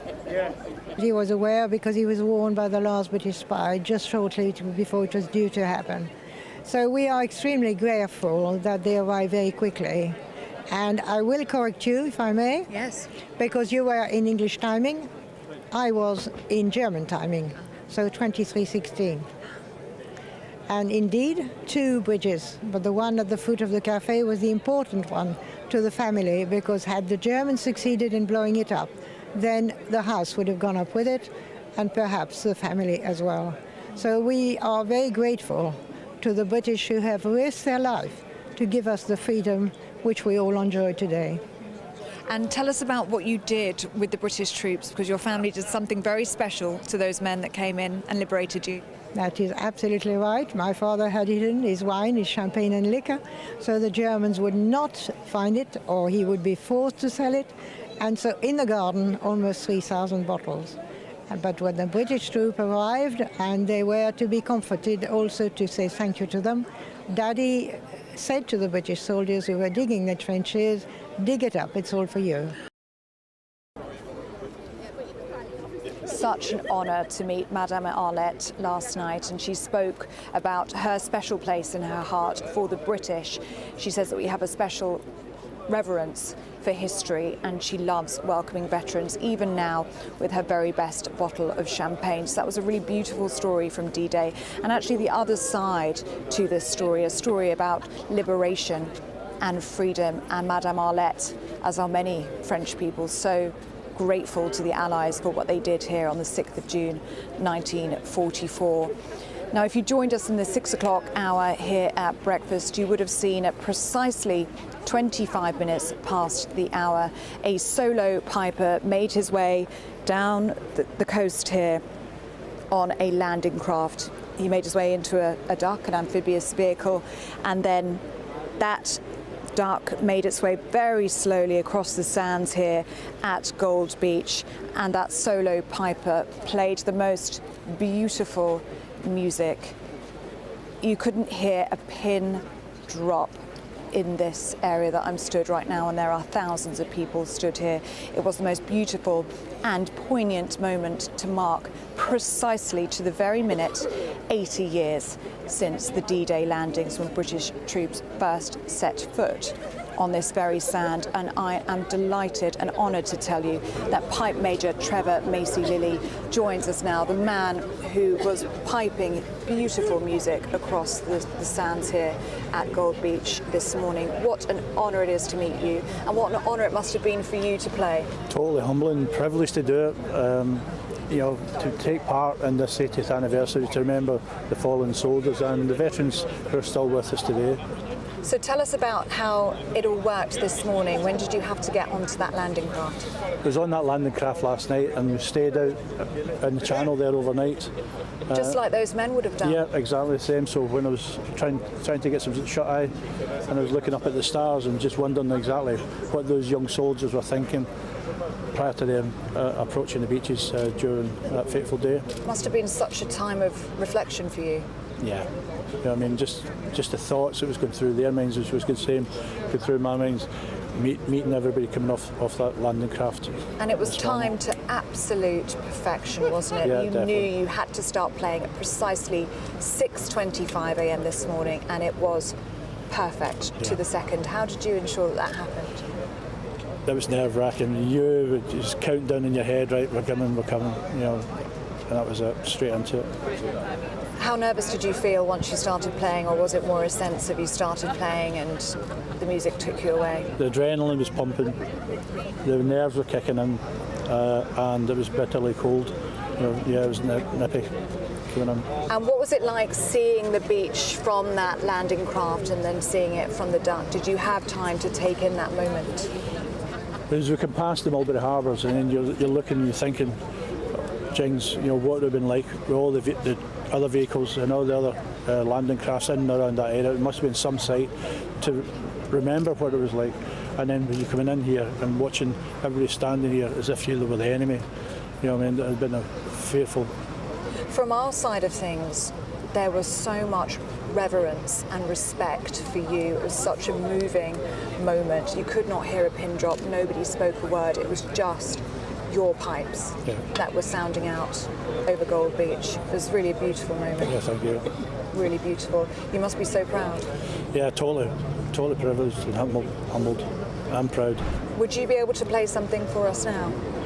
No, not in the minute, because I need to tune them up. We've been on the beach so long. Okay, well, thank you very much. It was an honour to meet you today, Pipe Major Trevor Macy-Lilly, who played on Gold Beach this morning at precisely 6:25. Thank you for such a beautiful and poignant moment. I think it's going to reign in the memories of all of the people here this morning. Thank you very much. Thanks very indeed. much. Thank you.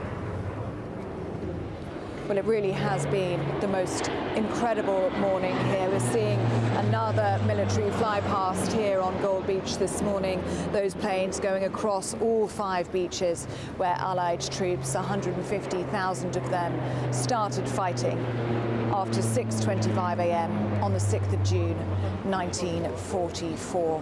Well, our reporter, Sophie Reaper, is down on Gold Beach for us now. Morning, Sophie.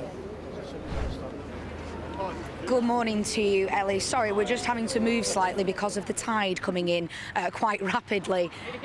We're here still on Gold Beach where, as you say, 80 years ago today, British troops first started landing. And joining me now are a family who've travelled all the way over from the UK, Andrew, Stephanie and their lovely granddaughter, Isabel. Very good morning to you all. First of all, I want to address this gentleman right here. Do you want to tell me who this is and why it's so important? This is my wife's grandfather. He landed on this beach just under 80 years ago today. Followed troops all the way into Germany. He was in Eamonn and Holland and then into Germany. So he'll have been part of the Market Garden. And how important is it to you to be able to come over to France? I know you mentioned before that you came over for the 60th, 70th, 75th big anniversary. Yeah. This, of course, is 80. Yeah. How important is it to you to be able to come? Well, as we're speaking, I'm just going to get you to walk with me slightly so we can avoid this incoming tide. Yeah. Go ahead. Yeah, it is important, not just for our generation, for the children of today, and to see basically the wars what are going on right now, which they shouldn't be. They should have learned from the First World War, which they didn't, Second World War, and obviously we're still having wars and nobody has learnt anything from it. This tide is really giving us grief this morning. I'm just going to come on to the other side. I just want my cameraman to show this. You've laid a poppy this morning in the sand there with pictures of your wife's grandfather who landed on this beach. How does it feel, I suppose, to be able to commemorate him? It means a lot, because obviously they're not there anymore, and you need to take the memories of what we've got in photos and put them on the beach, even for people to come and take pictures and see, so they know what went on, because this should never be forgotten. It should always be continued, and when our generation's gone, the younger generation hopefully will do the same. I mean, we've got photo albums of everything from this beach all the way into Germany, and you see the men are happy. Were they happy? They were happy together as a group, and the places on the photos we've seen. But in reality, I don't think anybody wanted to be there like they was. Thank you so much for your time this morning, guys. And Isabel, thank you so much for joining us as well, sweetheart. Are you having a good day? Yeah. Yes, I'm very glad. Thank you so much. Just some of the stories, those incredible stories of our veterans and those who gave their lives 80 years ago. Thank you very much, Sophie, and you're right, those men have to be remembered. They can never be forgotten, and I am so struck by how many family members, cross generations, cadets who are here remembering our war dead, remembering the great sacrifice that was made on these very beaches that we are stood on right now. It is incredibly moving. As we speak, a Roman Catholic Mass has just finished here on the shoreline. Singing in Latin, there were people sitting there in wheelchairs in their 90s, perhaps even into their early hundreds. They will have their own memories of today, and they're at the centre of these commemorations. We're going to go to a short break now, and we'll be back with more coverage of D-Day 80.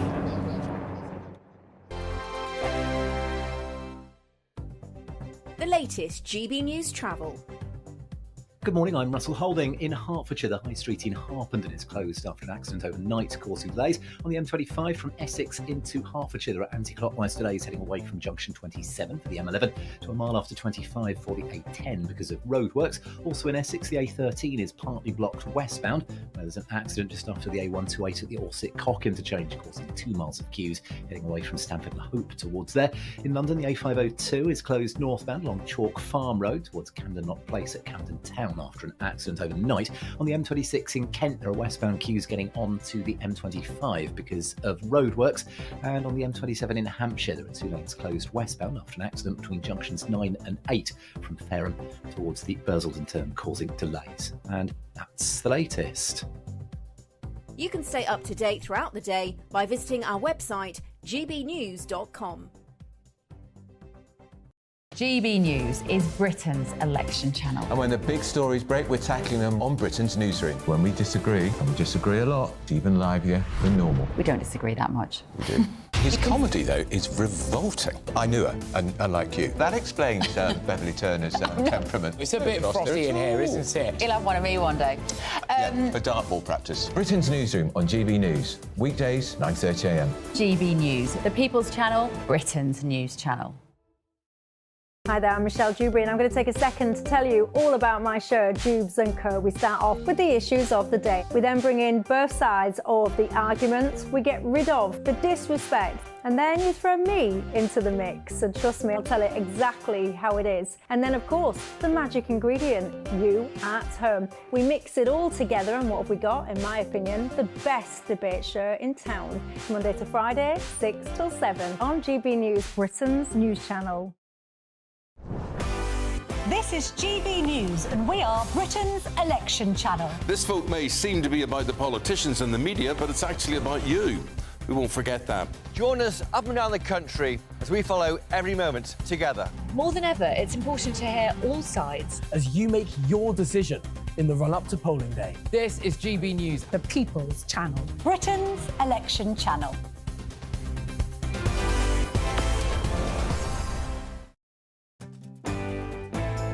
I'm Arlene Foster on GB News, Britain's news channel.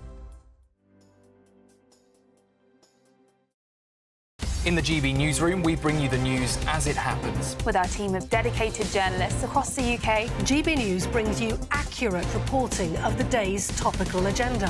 When the news breaks, wherever and whenever it's happening, we'll be there. This is GB News, the People's Channel, Britain's news channel.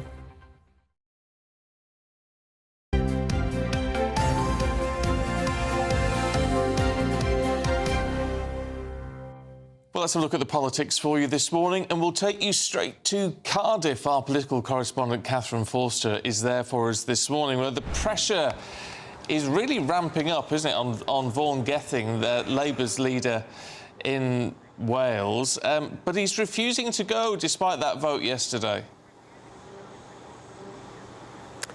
Yes, he is. He's saying that he's going to carry on doing his job and doing his duty, as he puts it, but it's only 78 days, Stephen, since I stood here and talked to you on GB News about Vaughan Gething becoming the new Welsh First Minister, not even 3 months ago.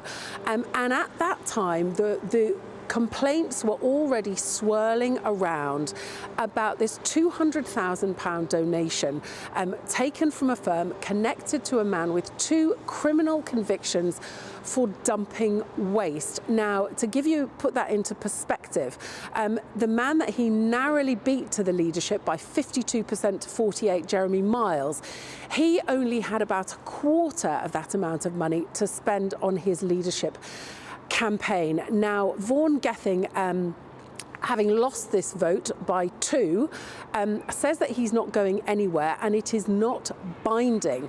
But all the opposition parties, the Welsh Conservatives, Plaid Cymru and Lib Dems, are all calling for him to go and talking about his judgment. Now, important to say, he hasn't broken any rules, but Andrew R.T. Davies, who's the leader of Welsh Conservatives, says that this is about judgment, transparency and honesty. And frankly, it's not just the £200,000 donation. There's been other questions too about messages during the COVID pandemic when he was health minister that have been apparently deleted. Other things about lobbying as well. So really a swirl of unhappiness with a man only just into his job. Now, Sir Keir Starmer is still backing him at the moment. I was here in Wales a week ago. I asked him then, he said no rules are broken. He has my support. But certainly this is deeply unhelpful for Sir Keir Starmer because, you know, they are saying this is just a political gimmick in the middle of the election campaign. But I think there are certainly real questions. And worth saying also that the reason he lost was that two Welsh Labour members were off sick. Now, one of those was somebody that he sacked very, very recently, and the other of those was a very vocal critic of him. So I think his position really is in doubt now. OK, Catherine, for now, thanks very much indeed. Don't go anywhere. We're going to take you through the newspapers in just a moment.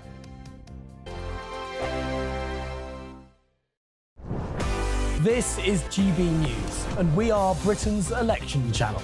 This vote may seem to be about the politicians in the media, but it's actually about you. And we won't ever forget that. Join us up and down the country as we follow every moment together. Now more than ever, it's important to hear all sides as you make your decision ahead of polling day. We're here for you. This is GB News, The People's Channel, Britain's election channel. Good afternoon, Britain. Weekdays from midday. The Princess of Wales has reportedly been out and about, enjoying days out with her family, while she continues to undergo her treatment for cancer. And Buckingham Palace says they have been inundated with tens of thousands of get well soon cards and gifts for the princess. Yes, I can imagine so. Now we're joined by former royal correspondent at The Sun, Charles Ray. Charles, how do they know she's been out and about with her family? Good afternoon, Tom and Emily. It's interesting, yes. I mean, how do they know that she's been out and about? No pictures have been seen of the princess out and about. And I'm surprised that with all the people who've got camera phones, that if she has been that out and about, that we haven't seen her. But anyway, we have to accept that that she is out and about. She's with her family. But the palace are making it quite clear, pointing out that this should not be confused with her returning to work anytime soon. There are even some suggestions that she won't return to work probably until the autumn, and there's one suggestion that may not even be till next year. Like her father-in-law, she's not sitting at home with her feet up watching daytime TV. She is actually working. She's actually doing things. And yet, this is a difficult time, of course, for the royal family to navigate everything. The King has cancer, the Princess of Wales has cancer, and we're in the middle of a general election campaign where the royal family have to be very, very careful about where they go, what they do and what they say. Sure. And as you quite rightly say, Tom, I mean, things have had to be cancelled in any case. So during this next 6 weeks, we are not going to be seeing any members of the royal family doing as much as they possibly can or can do prior to a general election. The People's Channel. I'm Patrick Christie's. Every weeknight from 9, I bring you 2 hours of unmissable, explosive debate and headline-grabbing interviews. What impact has that had? We got death threats and the bomb threat and so on. Our job is to do what's in the best interest of our country. You made my argument for me. My guests and I tackle the issues that really matter, with a sharp take on every story. I'm hearing it up and down the country. That was a beginning, not an end. Patrick Christie's tonight from 9 p.m. only on GB News, Britain's news channel.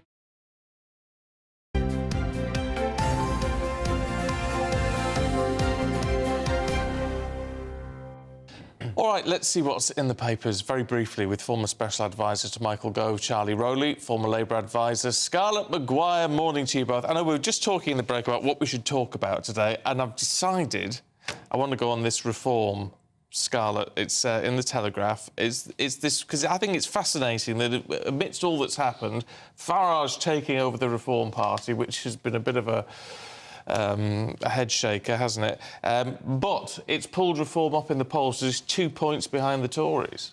Yeah, but they're not going to get seats, are they? I mean, that's under this voting system. Frankly, we all know it's a two-horse race, and probably Farage will win in Clapton. I don't know, but the rest of them, it's not going to be like that. I mean, partly because there's two ways of campaigning, and one is what's called the air war, which is the media and everything, and the other is actually going and knocking people up. Well, the main parties actually know how to get their voters out. Reform doesn't. I mean, they've got people that most of the country, most of the constituencies will never have heard of that have been put in. They haven't been working for ages and ages. So I think it's very interesting, and I do think that it is why this country needs proportional representation. Not that I want lots of Reform MPs, but I think that would be fair. Right, and then we'd also, we'd have a mixed economy politically. Because you made the dreadful faux pas of mentioning the constituency. Oh, God. No, it's fine. Sorry. So Nigel Farage is standing there for Reform UK. Matthew Bensalem for the Liberal Democrats. Natasha Osborne for the Green Party. Yovan Owusu Nepal for the Labour Party. And Giles Watling for the Conservative Party. So they're all the other candidates in that election. How worried should the Conservatives be, Charlie? I mean, they say they're not, but they've got to be. There will be a worry, yes, because you don't want to see a party that is taking what could be and should be your votes away. When you're bearing in mind Reform has stood on a platform really as a single issue party, talking about immigration. The Conservatives have got a lot to say about it, but I think what is damaging is the fact that Nigel Farage has been talking about it for such a long time. People will maybe trust him on the issue more than the Tories, which I don't think should be the approach. But so I'd like to see during the campaign, when the manifestos are published, a lot more policy announcements from the Tories. They are bringing out policies 10 a penny. Well, all right. Well, in terms of what we can expect, we need to drill down on the numbers. On The Guardian, Charlie, what are we to make of these Labour tax plans? £2,000 per household it's going to cost us, according to Rishi Sunak and his official figures. Sir Keir Starmer says he's lying about that. I mean, who do we believe on all of this?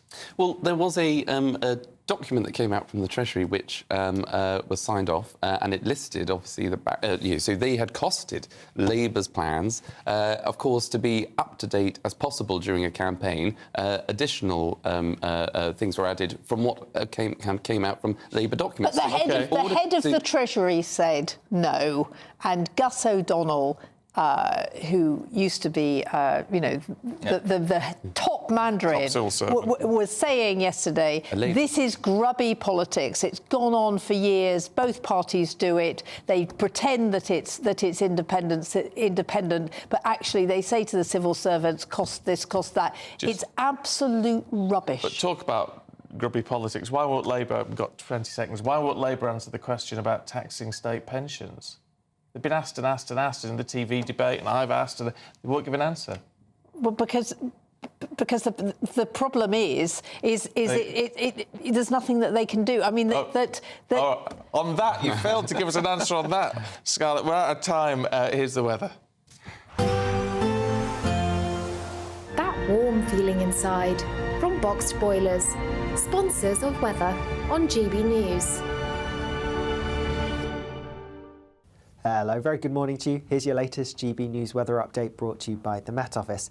In many respects, today's going to feel quite similar to yesterday, really. We still have plenty of showers feeding in across northern parts, particularly Scotland, perhaps Northern Ireland too. Some of these will be heavy, maybe thundery, could even be a bit of sleet or snow over the highest ground of the Scottish mountains too. Meanwhile, further south, yes, some showers around, but across many parts of central England and Wales and southern parts too, it is going to stay mostly dry, and there will be some decent bright and sunny spells. However, we do have some cool air across us at the moment, so in the sunshine, not feeling too bad. It is early June after all, but generally temperatures a little disappointing perhaps, especially in the north.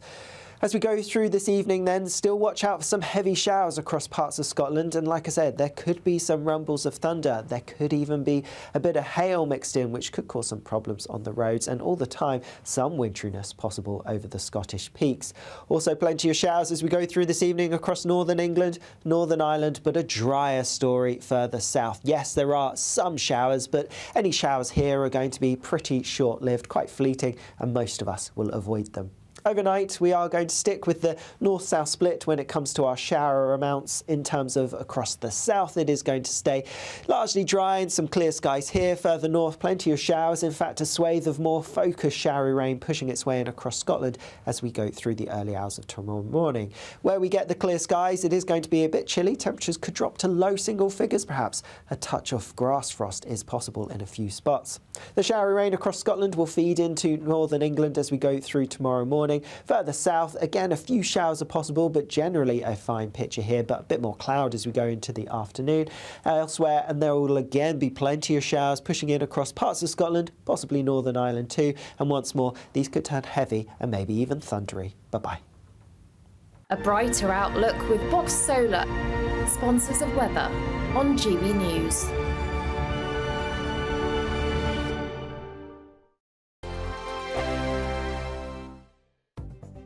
The latest GB News travel.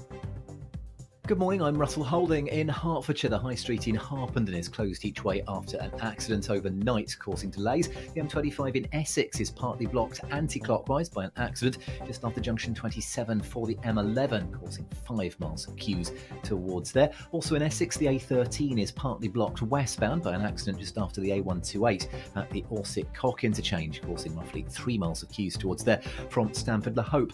In London, Chalk Farm Road in Camden Town is closed northbound after an accident overnight. On the M26 in Kent, there are westbound queues getting onto the M25 because of roadworks. And on the M27 in Hampshire, the outside lane is closed westbound after an accident between junctions 9 and 8 from Fareham to the Busselton and Hambleton, causing queues.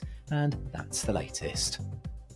You can stay up to date throughout the day by visiting our website gbnews.com.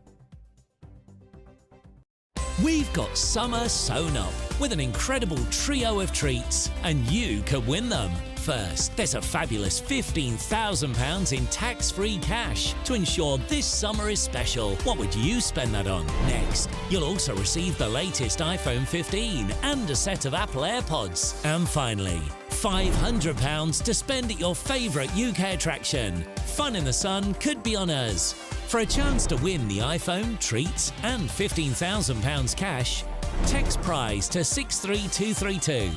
Text costs £2 plus 1 standard network rate message, or post your name and number to GB06 PO Box 8690 Derby DE1 9TT. UK only. Entrance must be 18 or over. Lines close at 5 p.m. on the 28th of June. Full terms and privacy notice at gbnews.com/win. Please check the closing time if listening or watching on demand. Good luck. In the GB Newsroom, we bring you the news as it happens. With our team of dedicated journalists across the UK, GB News brings you accurate reporting of the day's topical agenda. When the news breaks, wherever and whenever it's happening, we'll be there. This is GB News, the People's Channel, Britain's news channel. If you want your news to be straight talking... This is a nightmare for the Conservatives again. Down to earth. It's not just Nottingham where this is happening, is it? And most importantly, honest. Hard-working, middle-class taxpayers, they'll get their book thrown at them. Then catch me, Martin Daubney, Monday to Friday, 3 till 6 p.m. on GB News, Britain's news channel. Good afternoon, Britain. Good afternoon, Britain. Weekdays from midday, we bring you the most compelling stories from across the United Kingdom. And why it matters to you. From your doorstep to our inbox. That's right, we want to hear from you. Good afternoon, Britain. Only on GB News, the People's Channel, Britain's news channel.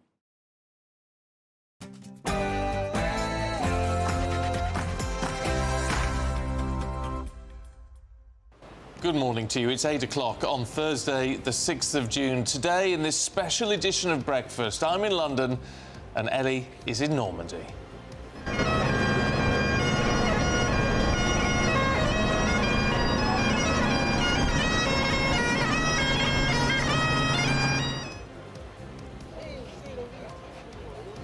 The world remembers. Today marks the 80th anniversary of the D-Day landings, when British troops and allied nations stormed the beaches in Normandy to attack German forces.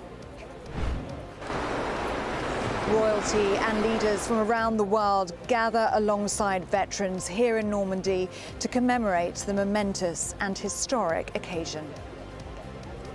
Well, commemorations are also taking place, of course, here in the UK. And in other news, the embattled Welsh First Minister Vaughan Gething pledges to carry on after losing a vote of no confidence in his leadership. Yes, here at the Welsh Parliament, it's just 78 days since Vaughan Gething became First Minister, but now his future very seriously in doubt. I'll bring you the details shortly. And this morning, Gareth Southgate has axed the first of 7 players from the England Euro squad, and he's a big name as well. Upsets in the French Open as Novak Djokovic looks like missing Wimbledon, and as baseball is going to be played in London this weekend, T20 cricket is being played in New York, and the pitch is, to put it nicely, unpredictable. There are more showers to come as we go through today, especially across northern areas where they could turn heavy and thundery. I'll have full details coming up. Morning to you. This is Breakfast on GB News with Stephen Dixon and Ellie Costello.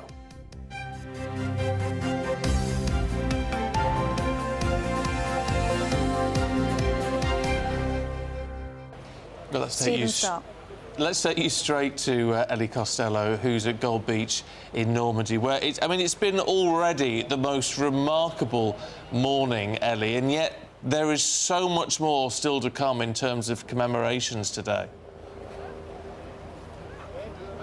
Stephen, it has been the most moving, most poignant day of commemoration so far, and it's only 9 o'clock here in French time. You can see military helicopters flying past in the background here. We've seen military fly past, go past these beaches since 5 o'clock this morning. And if you joined us in the 6 o'clock hour at 6:25 a.m. precisely, a solo piper stepped off a landing craft. The tide was way back at that point. He got onto a dark and amphibious vehicle, and he was brought very slowly up Gold Beach, which is here behind us, up onto the shore where we are now. It really was the most beautiful moment. You couldn't hear a pin drop.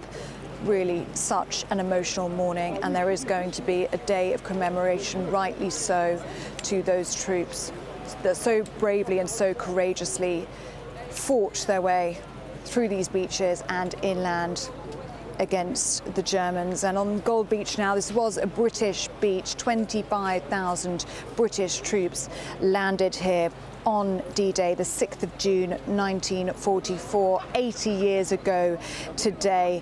They pushed from here 6 miles inland. It really was the most incredible feat by those young men, and so many of them were so young, Stephen, and that is something that has really struck me this week, being in Bayeux War Cemetery yesterday. It was not only the sheer number of those graves, but also the names and the ages of those men, those boys that were 18 and 19 years old, who came here and fought for our freedom. And I was honoured enough yesterday to speak to one of them, Ronald Hendry, who was just 18 years old when he stepped foot on this very beach 80 years ago. And I asked him what it was like to be back in Normandy. But what is on my left-hand side are rows and rows of graves, and that's what we've really come for. And we must remember, when we talk about D-Day, what we've come for is this very thing here, is the boys that can't get up out of that ground. And they're the ones. I'm filling up. No, I know. Yeah. And they, in fact, are the ones we've come to honour today. Not us, them. It was such a privilege, Stephen, to talk to Ronald Hendry, and you can't help but be moved by his emotion to see a grown man of that great generation cry over his lost friends and those boys in the ground, as he described them. And he describes them as well as the true heroes. He doesn't want to be described as a hero. He doesn't consider him to be such. And that was really such an emotional moment yesterday. And the veterans should be at the very heart of these commemorations, and they certainly will be across the day of events that we expect in Normandy today. 22,442,000 troops under British command died on D-Day and in the Battle of Normandy that followed afterwards. So it is a day that can never be forgotten. It's a sacrifice that will never be forgotten.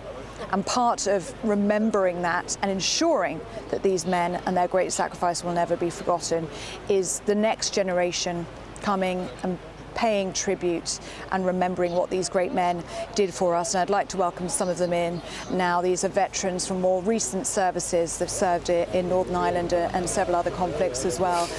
This is Stephen Hall, Clarence Heal and Paul Hayward. It's an honour to meet you all this morning. Thank you so much for your time. Stephen, I can see all the medals on your chest here. Yep. Why is it so important that you're here in Normandy? The people, the soldiers that came here, as I said, 80 years ago, what they've done has changed the whole world, and not just for them, but what they sacrificed is what we've got today. And it's just, I can't even think of the words of what actually it meant and what they actually did for us lot. We've all served in different places and done different things, from Northern Ireland to Afghanistan and Iraq and stuff like that. But this is just something that I can't even comprehend and think of a word to put to it, apart from, look, vast, just mind-blowingly. And that's, Clarence, why it's so important to come here and see it in person, because you see these waters, you see these beaches, you see how vast this land was, and it wasn't how it is today. It was booby-trapped, it was covered in mines. You can't imagine what these men were facing. Yeah, for me personally, as Steve said, Paul's organised this from the regiment, we also in the Gloucester Regiment, and we obviously morphed into the RGBW and the Rifles. And I personally done it for my granddad. My grandfather was RAF, and also I've got family in New Zealand, Royal New Zealand Air Force. So for me, I think we need to carry it on for the next generation, so people, it's all about the veterans. It's not about us today, it's about the veterans and the sacrifice they made so we could all live free. And that's why we're, as part of the regiment, and representing all our friends, our grandfather's generation, and the Commonwealth as well, because as I said, I've got family in that in New Zealand, and I'm here for them as well. Yeah. And I think it's the least we can do is show some respect and remember them so it doesn't get forgotten about. And you're right to mention the Commonwealth nations. That's really important that we remember them as well. Paul, you have planned this trip, haven't you? You've been coming here for the past 10 years or so. Why was that so important to you? I met a veteran, excuse me, and it was important to him.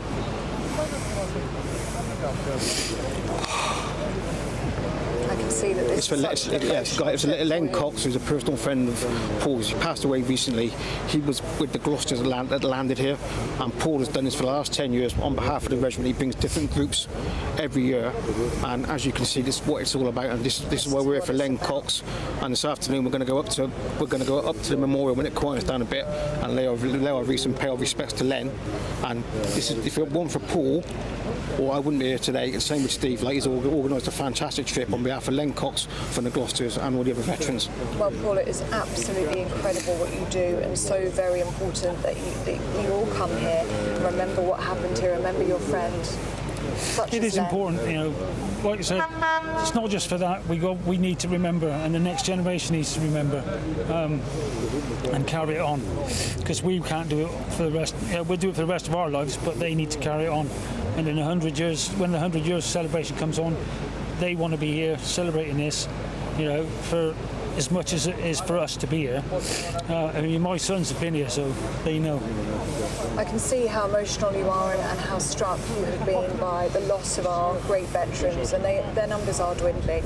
And that is something that has struck us all this week, is how very few veterans of the Second World War and D-Day are still with us. Just 23 made it from the UK this year.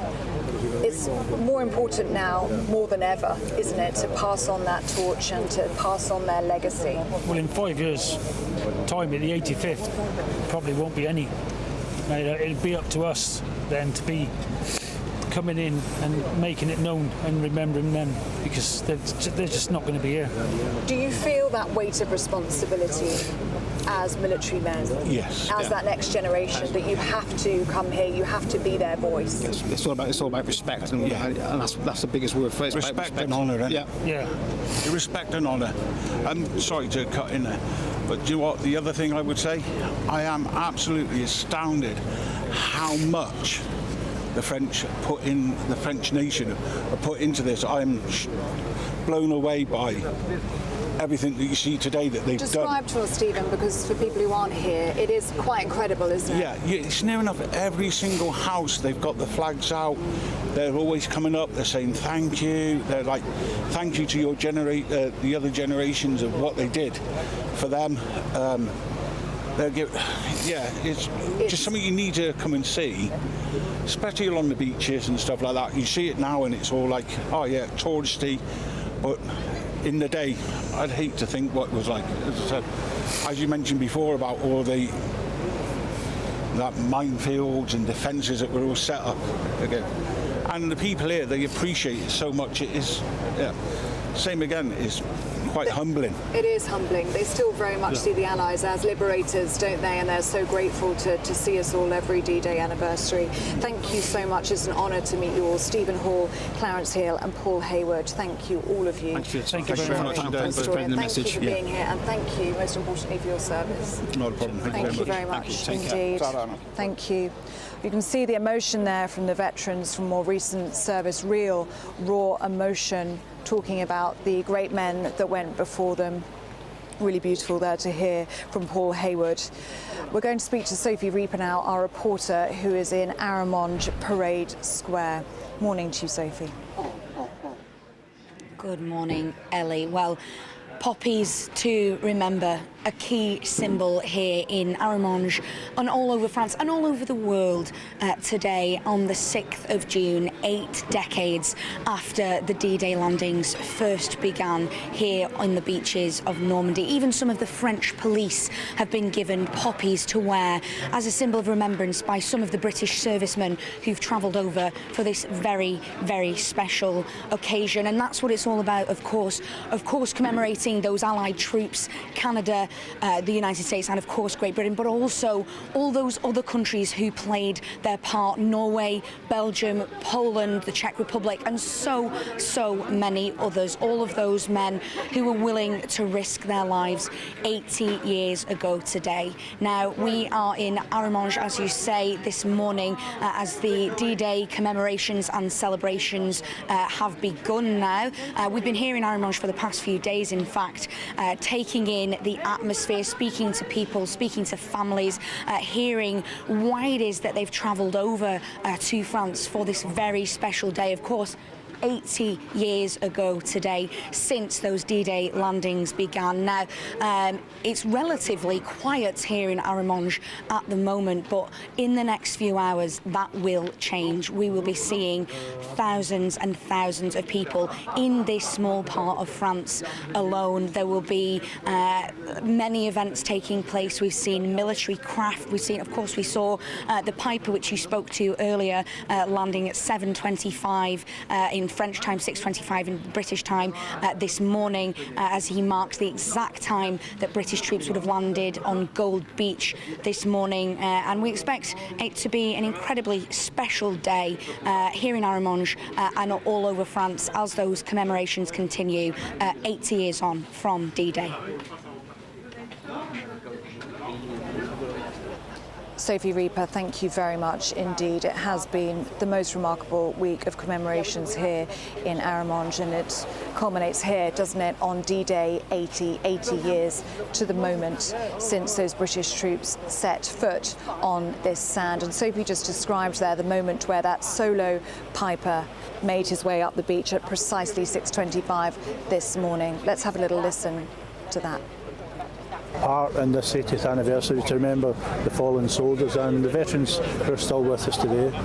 So tell us about how it all worked this morning. When did you have to get onto that landing craft? I was on that landing craft last night and we stayed out in the channel there overnight. Just like those men would have done? Yeah, exactly the same. So when I was trying to get some shut-eye and I was looking up at the stars and just wondering exactly what those young soldiers were thinking prior to them approaching the beaches during that fateful day. And it was timed to absolute perfection, wasn't it? Yeah, You definitely. knew you had to start playing at precisely 6:25 a.m. this morning, and it was perfect to the second. How did you ensure that happened? It was nerve-wracking. You would just count down in your head, right, we're coming, you know, and that was it, straight into it. And what was it like seeing the beach from that landing craft and then seeing it from the duck? Did you have time to take in that moment? As we come past the Mulberry Harbours and then you're looking and you're thinking, Jings, you know, what it would have been like with all the other vehicles and all the other landing crafts in and around that area. It must have been some sight to remember what it was like. And then when you're coming in here and watching everybody standing here as if you were the enemy. It was so wonderful to speak to Pipe Major Trevor Macy-Lilly, and he felt that great responsibility. You can see that in that interview. He felt that weight on his shoulders to provide such a poignant moment here for the thousands of people who travelled all around the globe. But he stepped up to the plate and delivered such an emotional moment here. You couldn't hear a pin drop. The thousands of people stood on this shoreline looking out onto the waves beneath us. And I was also struck by what Pipe Major Trevor Macy-Lilly said about his reflections, thinking about those men who also sat out at sea for 24 hours. D-Day was meant to be on the 5th of June 1944. It's delayed by 24 hours because of bad weather, and his time sat out on the sea last night gave him that time to reflect on what those men were thinking in those hours before they stormed these very beaches below us, and some of them paying the ultimate sacrifice, paying with their life for the freedoms that we enjoy today. It must have been quite something to see the beach from the other side, to be able to see exactly what those men saw 80 years ago. I was really struck, Ellie, when you were talking just before to Stephen, Clarence and Paul, because let's make no mistake, these are hard men. These are hard, tough men who've done really tough jobs, and yet breaking down in tears when they're thinking about people they've known who were involved in D-Day and who've now passed away. It just goes to show, doesn't it, how important this is to those people who serve and have served, remembering those who really put their lives on the line for the sake of not just our freedom, but the freedom of people in France and across Europe. It's something that strikes me as well, Stephen, talking to veterans from more recent service, like we just spoke to Stephen, Clarence and Paul. And Paul, you saw getting visibly emotional, talking about his friend, he now refers to as a friend, a veteran of D-Day who stormed this very beach below us. And I think there is something particularly emotive about these sands and looking out to that water. The Royal British Legion brought the veterans from D-Day down to the sands to take a moment of reflection. And speaking to the Royal British Legion yesterday, they said they were struck by how many of those men simply broke down in tears. And speaking to the veterans yesterday, many of them have only started to talk about their experience in the past few years or so, because they know that they are the last few left. They know the importance of their testimony and they know the importance of their account, and they're just starting to share their stories, and you can see how much it impacts those great men, and they are great men too, who also fight for our freedoms, but it impacts them as they were the first great men to go before them, and they need to be remembered today, and they will be at the centre of these commemorations. Yeah, quite right too. Ellie, for now, thanks very much indeed. We'll see you a little bit later on. It's not just in France that commemorations are taking place, of course, but also here in the UK. Jack Carson at the National Memorial Arboretum in Staffordshire for us. Doogie Beattie is in Lisbon. Doogie, let's go to you first and foremost. What's going to be happening there today? Well, there is commemorations here all day today, in and around the Castle Park area, a peace flag being unfurled down in the Civic Centre, and just a few moments ago the proclamation was read by the town crier from behind me. But Lisburn City is very much linked to the British Army. This is the headquarters, Thiethel Barracks. Just up the road here is the headquarters of the British Army in Northern Ireland. And I must say, Stephen, when I was standing here and I was listening to that proclamation, I couldn't help but think how many of the Ulster Rifles had gone in the night before, many of them arriving in gliders on that day, and you can't help but think their loved ones that were here that would have known nothing of this, and all of a sudden this town as it was then would have woke up to the news that their loved ones were on the beaches fighting and not knowing what was happening. It must have been absolutely horrendous for those families that were left behind here, and no information coming out. And probably by about 10 o'clock this evening, when the beacons are being lit in around here, that's when the first news will have came back, and really will they have established the beachhead at that time. So all day today is mainly about commemorating, but it's also very much trying to educate the younger generation as to what went on 80 years ago today.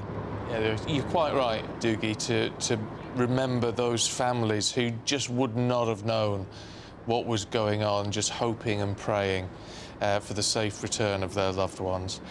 Let's go to Staffordshire then, and the National Memorial Arboretum. And Jack, I mean, it's obviously and often the focus for a lot of commemorations, but it must be something quite special today. Yeah, there are really special plans for the commemorations of D-Day 80 today. So the Arboretum here playing host to the Royal British Legion's D-Day 80 event here in the UK. We are expecting well over 1,000 guests, and of course invited members of the public to attend as well. The Duke and Duchess of Edinburgh will be here as part of the service to mark the royal family's, of course, respect for those commemorations and those, of course, who gave that sacrifice. And as Doogie was saying there, talking about the families, of course, I'm sure that there will be families and descendants of those lost D-Day veterans who are, of course, going to be remembered here today. In terms of the veterans that will be in attendance, 26 veterans are expected to be here today that were there on D-Day in Normandy as part of the Normandy campaign. One of them even changed his age on his ration card in order to be able to sign up. That's the sense of duty that these men felt 80 years ago to, of course, go and serve their king, go and serve their country, and, of course, storm the beaches in Normandy and across France as part of that Allied invasion as they try to claw, of course, back from Nazi Germany. But the National Arboretum today will be full of a very special service. OK, Jack, thanks very much indeed. And Doogie in Lisbon, thanks to you as well. OK, more coverage heading away very shortly, but let's just see what the weather's going to do for you today with Alex Burkill. That warm feeling inside from Boxed Boilers, sponsors of weather on GB News. Hello, very good morning to you. Here's your latest GB News weather update brought to you by the Met Office. In many respects, today's going to feel quite similar to yesterday, really. We still have plenty of showers feeding in across northern parts, particularly Scotland, perhaps Northern Ireland too. Some of these will be heavy, maybe thundery, could even be a bit of sleet or snow over the highest ground of the Scottish mountains too. Meanwhile, further south, yes, some showers around, but across many parts of central England and Wales and southern parts too, it is going to stay mostly dry, and there will be some decent bright and sunny spells. However, we do have some cool air across us at the moment, so in the sunshine, not feeling too bad. It is early June after all, but generally temperatures a little disappointing perhaps, especially in the north. As we go through this evening then, still watch out for some heavy showers across parts of Scotland, and like I said, there could be some rumbles of thunder. There could even be a bit of hail mixed in, which could cause some problems on the roads, and all the time some winteriness possible over the Scottish peaks. Also plenty of showers as we go through this evening across northern England, Northern Ireland, but a drier story further south. Yes, there are some showers, but any showers here are going to be pretty short-lived, quite fleeting, and most of us will avoid them. Overnight, we are going to stick with the north-south split when it comes to our shower amounts. In terms of across the south, it is going to stay largely dry and some clear skies here. Further north, plenty of showers. In fact, a swathe of more focused showery rain pushing its way in across Scotland as we go through the early hours of tomorrow morning. Where we get the clear skies, it is going to be a bit chilly. Temperatures could drop to low single figures, perhaps. A touch of grass frost is possible in a few spots.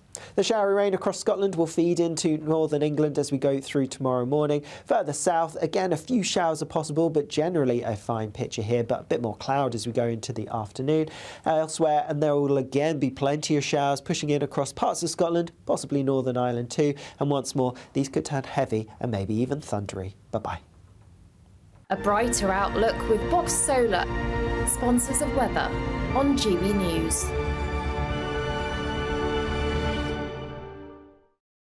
I just got time to tell you that we're giving away £15,000 in tax-free cash to make, hopefully, your summer spectacular. And along that, we're throwing in a brand new iPhone, AirPods and £500 that you can spend at the UK attraction of your choice. So if you want to be in with a chance, here are the details. It's the Great British Summer Giveaway, and have we got a prize for you? There's a totally tax-free £15,000 in cash to make your summer spectacular. Spend that extra cash however you like. You'll also win a brand new iPhone, Apple AirPods, and if that wasn't enough, a £500 voucher to spend at your favourite UK attraction, so you can enjoy amazing days out this year. For a chance to win the iPhone, treats and £15,000 cash, text WIN to 63232. Text costs £2 plus one standard network rate message. Or post your name and number to GB06 PO Box 8690 Derby DE1 9TT. UK only. Entrance must be 18 or over. Lines close at 5 p.m. on the 28th of June. Full terms and privacy notice at gbnews.com/win. Please check the closing time if listening or watching on demand. Good luck. Mark Dolan Tonight. Weekends from 9 p.m. England's new patron saint, Gary Lineker, a man holier and more virtuous than Mother Teresa and Gandhi combined, strikes again. Never one to miss the chance of some moral posturing, goal-hanging PR opportunist Lineker has spoken out about tonight's Champions League final. He tweeted the following: "This is the first time I'll be cheering for Real Madrid in a Champions League final." The German side Dortmund have signed a 3-year sponsorship deal with weapons manufacturer Rheinmetall. Now, Gary Lineker is not a stupid person. Following a stellar career on the pitch, it was a storied transition to broadcasting.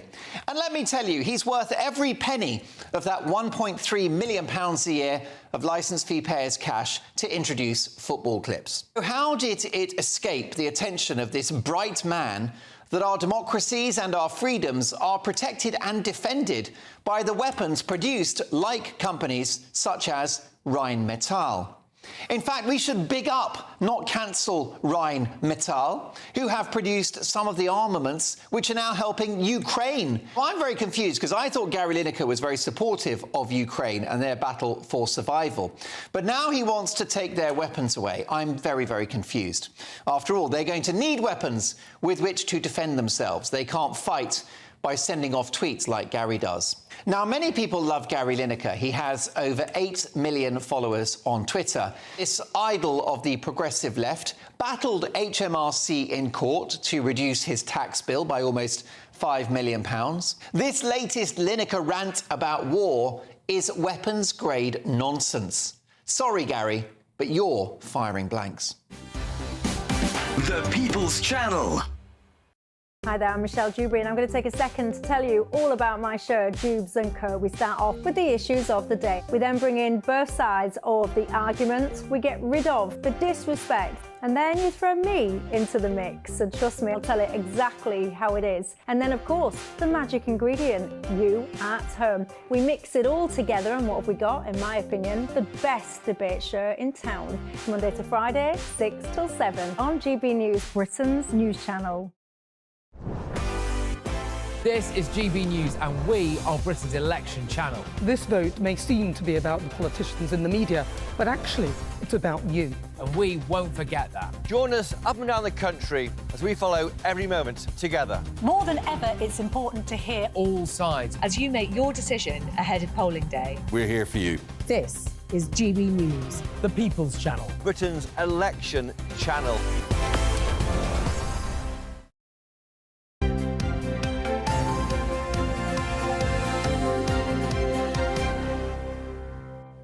Right, let's have a look at politics for you now at 8:30, because the First Minister of Wales, Labour's Vaughan Gething, has vowed to carry on despite losing a vote of no confidence. But he's not going anywhere, apparently. Let's talk to our political correspondent, Catherine Forster. I mean, can he really hold on, Catherine? Well, it's difficult to see how this is sustainable, really, Stephen. This vote is non-binding, so he doesn't have to go, but he has lost the confidence of the Welsh Parliament, including, well, 2 of his own Labour MSs were off sick, but worth saying that one of those he'd sacked not long ago, and the other one had been very critical of him, and it all centres around this £200,000 campaign donation which he accepted from a firm linked to a man with 2 criminal convictions for dumping waste. Now, it's only 78 days since he was sworn in as new Welsh First Minister. Quite extraordinary. He was in tears in the Senate yesterday.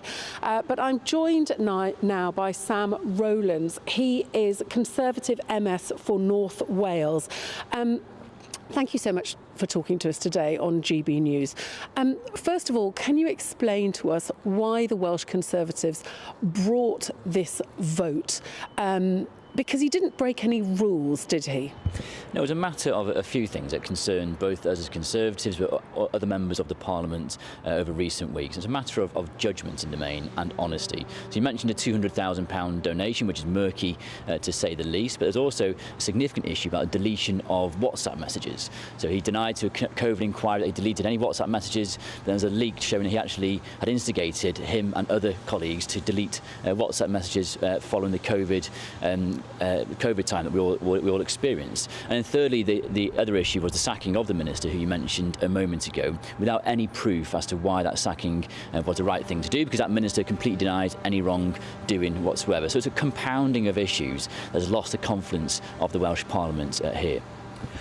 Now, he says this is just political game playing. Keir Starmer says the same. What do you say to that? And also, what do you want to happen now? Are you considering calling a vote of no confidence in the whole government? Well, it's certainly not political game playing. I've laid out the issues that are concerning members of the Parliament here, and a vote of no confidence in the First Minister is not something that happens very regularly at all. There was one taking place nearly 25 years ago, but it's not something we do willy-nilly. So it's certainly not political game playing. It's up to the First Minister now what he does. He knows that he doesn't have the confidence of the Welsh Parliament here. He needs to reflect on that, and he needs to decide whether he can continue in his position or not. And just finally, the scandal about the Conservative Party accepting those £10 million of donations from Frank Hester, a man that made incredibly offensive comments about Diane Abbott. It's emerged that the Conservatives accepted another £5 million from him just in January. What's your response to that? Not a good look, is it? Well, Mr Hester rightly apologised for those remarks that he made previously. What we're looking at here with Vaughan Gething, though, is if somebody contributed to a leadership campaign with criminal convictions and strongly linked to the work of government here, because it's the regulator from government here which decides the environmental crimes which he was convicted of. So the links there are very strong, and that's why we're rightly concerned and rightly raise a motion of no confidence, which the First Minister lost here yesterday. Sam Rowlands, thanks so much for talking to us today on GB News. So we will see what happens next. Vaughan Gething has gone to Normandy for the D-Day commemorations, but He's in an incredibly weak position here, and when you look at what happened with Humza Yousaf, I mean, it makes Humza Yousaf's tenure look long, just 78 days. Will he cling on? Will he perhaps stand down after the general election? We do not know, but it's an extraordinary turn of events. But back to you now in the studio, Stephen. OK, Catherine, thank you. Right, don't go anywhere. We've got Paul Coyte heading in with all your latest sports news in just a moment. The latest GB News travel. Good morning, I'm Russell Holding. On the M56 in Cheshire, there are westbound queues after an accident between junctions 12 and 14 from Runcorn to Chester. Queues are back to junction 11 at Preston Brook. In Hertfordshire, the High Street in Harpenden is closed after an accident in the early hours of this morning. On the M25 in Essex, there's a lane closed anti-clockwise where there's an accident just after junction 27 for the M11, with queues almost back to junction 28 for the A12. In London, Chalk Farm Road in Camden Town is closed northbound after an accident in the early hours of this morning. On the M26 in Kent, there are westbound queues onto the M25 again today because of roadworks. On the M27 in Hampshire, the outside lanes closed westbound after an accident between junctions 9 and 8, causing queues heading away from Fareham. And in Wiltshire, the A345 is closed each way at Enford after an accident yesterday afternoon. That's the latest. You can stay up to date throughout the day by visiting our website, gbnews.com. GB News is Britain's election channel. And when the big stories break, we're tackling them on Britain's newsroom. When we disagree, and we disagree a lot, it's even livelier than normal. We don't disagree that much. We do. His comedy, though, is revolting. I knew her, and unlike you. That explains Beverly Turner's temperament. It's a bit frothy in here, isn't it? He'll have one of me one day. For dartball practice. Britain's newsroom on GB News. Weekdays, 9:30 a.m. GB News, the People's Channel, Britain's news channel. Hi there, I'm Michelle Dewberry and I'm going to take a second to tell you all about my show, Jubes & Co. We start off with the issues of the day. We then bring in both sides of the arguments. We get rid of the disrespect. And then you throw me into the mix. And trust me, I'll tell it exactly how it is. And then, of course, the magic ingredient, you at home. We mix it all together and what have we got, in my opinion, the best debate show in town. Monday to Friday, 6 till 7 on GB News, Britain's news channel. Join me, Neil Oliver, every Sunday night at 6 p.m. on GB News. And if an hour is not nearly enough for you, go to gbnews.com for special extended episodes online every Friday at 9 p.m, where we can truly get into the nitty-gritty of what's going on. GB News, Britain's news channel. In the GB newsroom, we bring you the news as it happens. With our team of dedicated journalists across the UK, GB News brings you accurate reporting of the day's topical agenda. When the news breaks, wherever and whenever it's happening, we'll be there. This is GB News, the People's Channel, Britain's news channel. We're proud to be GB News, the People's Channel. And as you know, we always love to hear your views. Now, there's a new way of getting in touch with us at gbnews.com/your-say. By commenting, you can be part of a live conversation and join our GB News community. You can even talk to me, Bev Turner, or any of the members of the GB News family.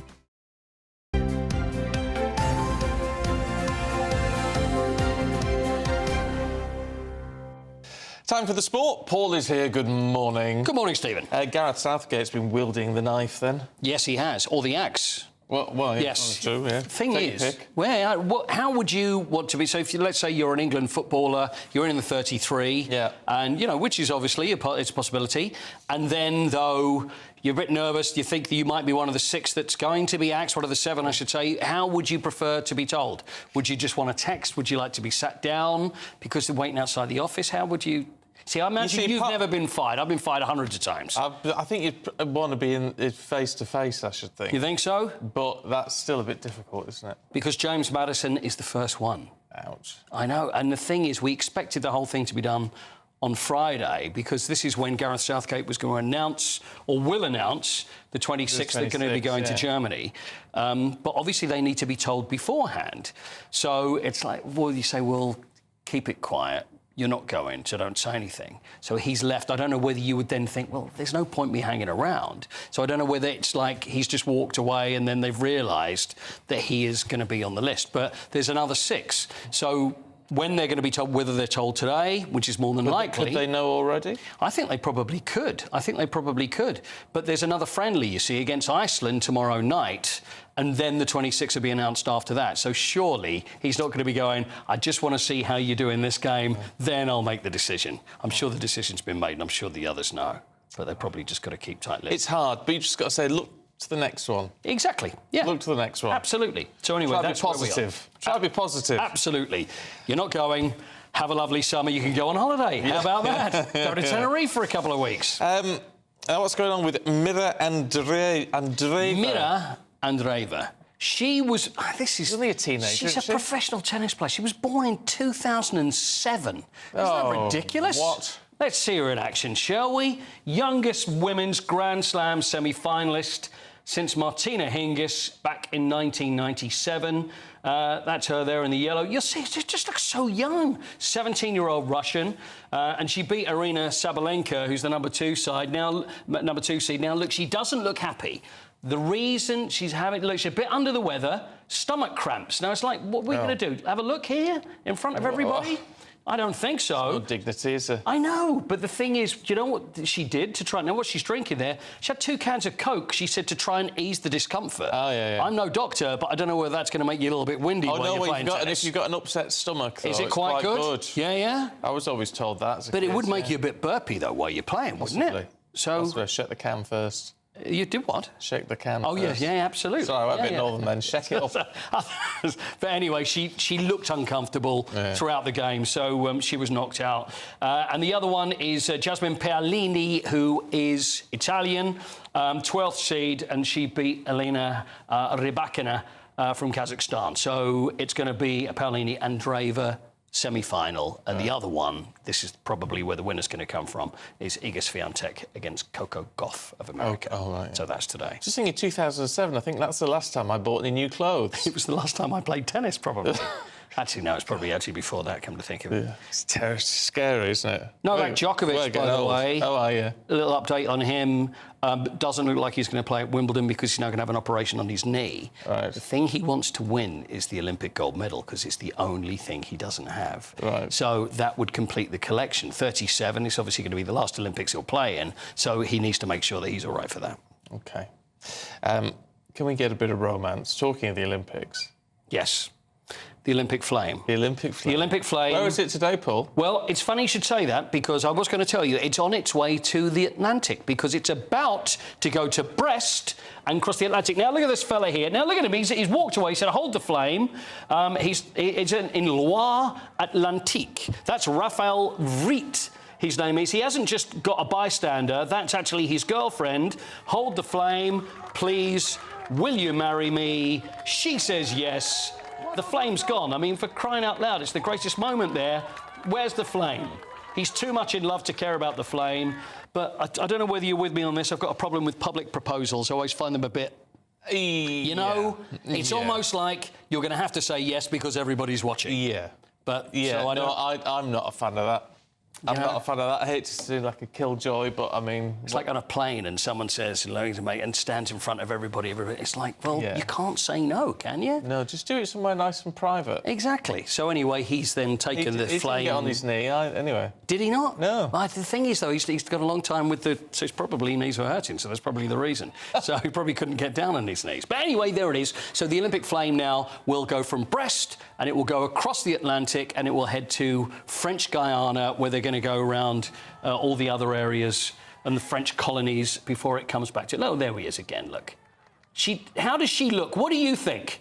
She looks at that as if to say, is that the best ring you've got? You know, I'm looking very carefully into that. Not really sure. Not really sure. Oh, bless them. They'll be very happy. But many congratulations, as they say. Félicitations. In France. Where? Félicitations. Excellent. Yes, oui. Very good.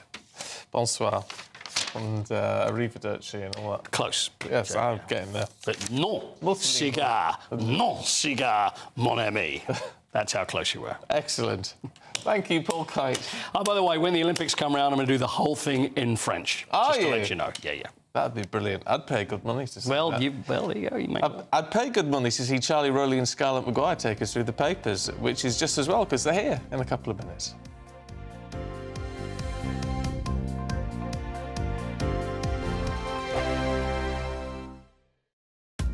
Are the newspapers getting you down? My wife didn't divorce me that month. Struggling to separate the wheat from the chaff? I know that it's a bit of a circus at the best of times. Well, don't worry, Headliners has got you covered. We'll take the burden of reading the day's news, and if we get depressed, who cares? It's an occupational hazard, frankly. That's Headliners on GB News from 11 p.m. till midnight, and the following morning, 5 till 6 a.m. on GB News, the comedy channel. Nah, just kidding. Britain's news channel. Britain's Newsroom. Weekday mornings from 9:30. How can we have Britain's Got Talent? A British girl did win. Yes. This weekend. Christmas, her name is. Yes, Sydney Christmas. Sydney Christmas. She's a singer. Yeah. I'm guessing she's going to have a Christmas single out. She's a cruise ship singer and she works in a gym. First woman to win in 9 years. Yeah. I mean, I don't watch it anymore. But some people clearly do. But apparently 5 of the last in the final were not British born or even live here. Outrageous. I know. So why call it Britain's Got Talent? I know. It's bizarre, isn't it? It sums up as well this difference between the British public and most people on the telly. Yeah. Because the judges do not notice this lack of British involvement in, or at least if they do notice it, they're not saying anything about it. But the viewers notice the imbalance, and just 4 of the foreign acts made it through to the final in the end. There was a patriotic protest in London on Saturdays. It was described. There was hundreds of thousands of people there. There were Students Against Tyranny were there. There was Tommy Robinson was there, much maligned, divisive figure. But these people would say, we are feeling the need to walk on the streets of this country because we no longer feel we can assert our British identity. Well, I mean, I think there's a difference between patriotism and xenophobia. And I think patriotism is great, and people like to feel a sense of identity, they feel a sense of belonging, you know, they understand what their flag is for, and they kind of, British values, which we all adhere to. And then there's xenophobia, which is sort of, we hate anyone who's not British. So I think I think that march that we saw at the weekend was actually quite patriotic. I don't think it was xenophobic at all. I think it was a nice sort of... They all seemed very kind of peaceful. And there wasn't any horrible rhetoric or anything like that. Certainly much less horrible rhetoric than we're used to seeing from the pro-Palestinian marches. The People's Channel. This is GB News, and we are Britain's election channel. This vote may seem to be about the politicians and the media, but it's actually about you.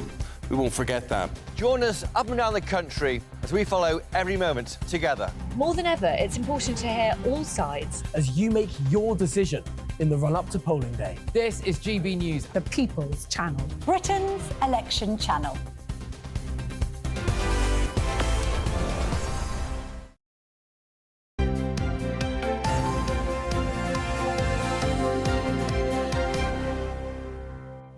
.47, time for the papers this morning with former Special Advisor Sir Michael Gove, Charlie Rowley, and former Labour Advisor Scarlett Maguire. Good to see you both this morning. I know we want to look at some other stuff that's going on today, and some positive stuff. In The Guardian, Scarlett, there's been this new discovery around inflammatory bowel disease. I know. Inflammatory bowel disease is... It's not a glamorous subject. It's not glamorous, and therefore we probably all know lots of people who have it who do not talk about it. And it's one of these things that I mean, it isn't just for old people. I mean, I was out with somebody last night, some woman in her 30s, I mean, who really, really suffered badly from it. And it is my accountant has it, or had it. Well, it could make your life a misery. No, a complete misery. He said he had to plan every journey so that he was never too far from it. I mean, and a friend of mine has it, and she can't eat onions, things. So the thought that they're bringing in something that is actually going to make these people's lives so much better, because I mean, living with it just seems completely ghastly. And always you're thinking about, what do I eat? You know, where's the loo? It's just, I mean, it's a horrible way to have your life, and people are not particularly sympathetic. No. No, well, it's not one of those things you talk about a great deal. No. I mean, your friends seem to be particularly sassy about it, but for most of us, you wouldn't sort of really discuss it, would you?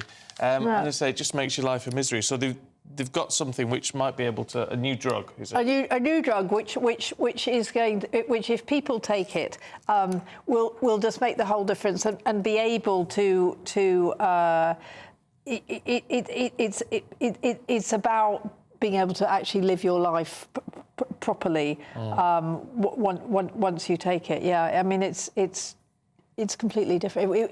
It will just change them. And I mean, what's incredible about this is the number of drugs coming on at the moment that are just completely changing people's lives. I mean, there's a new one that you can discover breast cancer just with a blood test. I mean, it's amazing, actually. Yeah. There's making a lot of progress.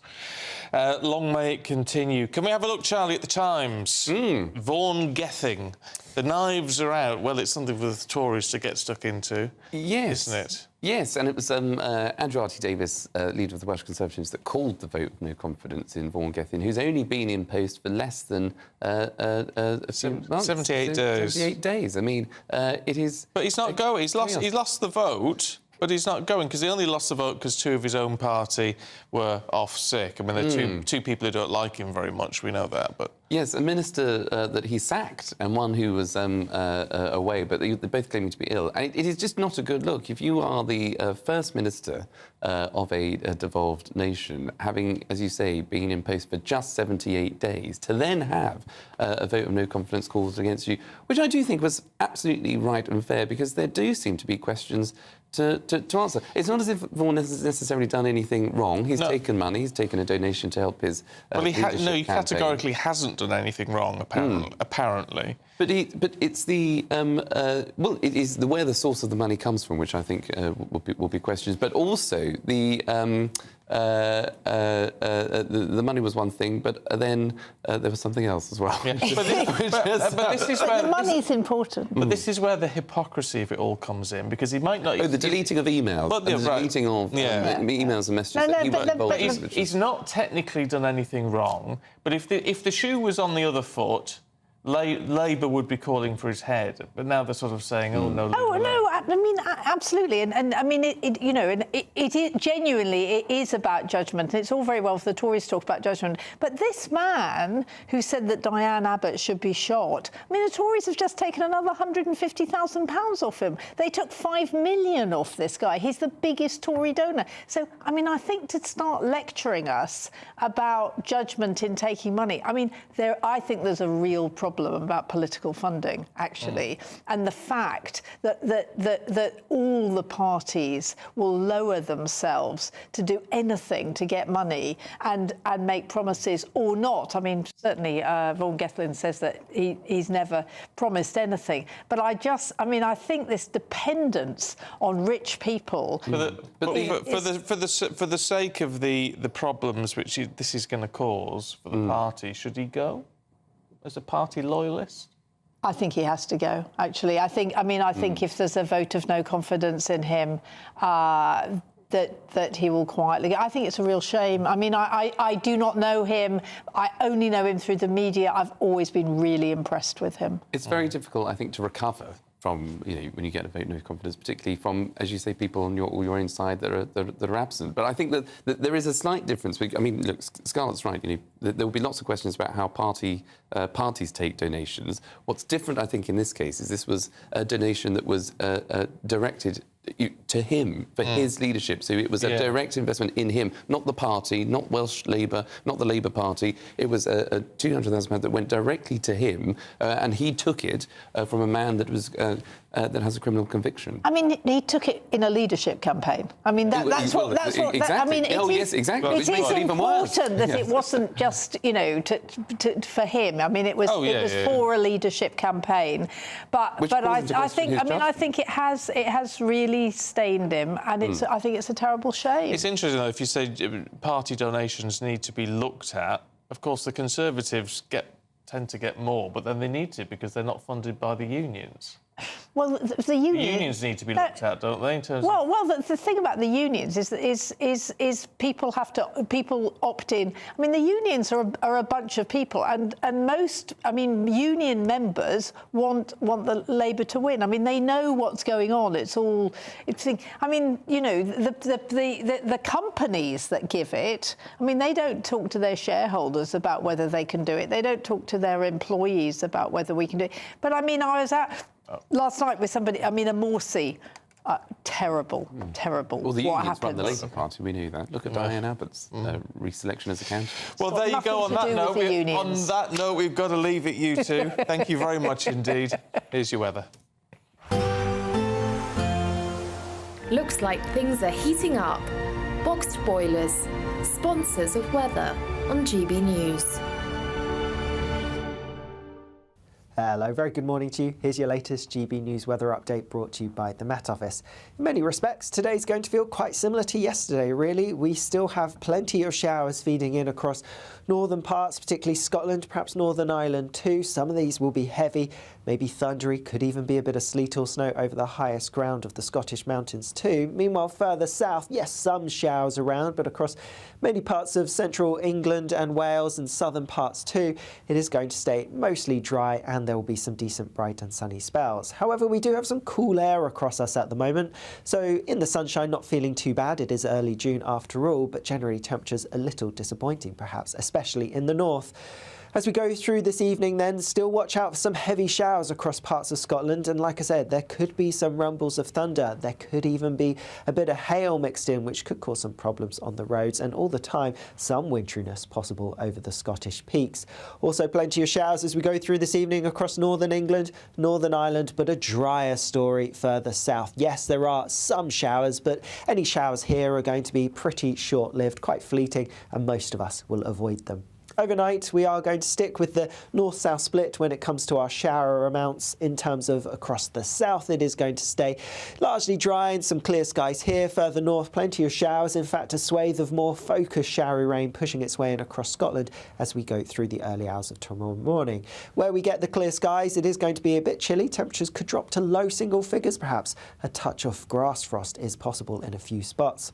The showery rain across Scotland will feed into northern England as we go through tomorrow morning.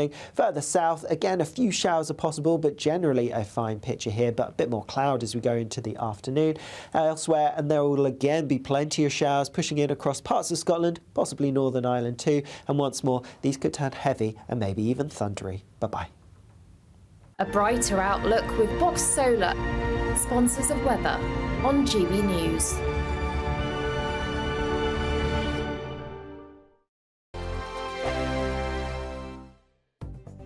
The latest GB News travel.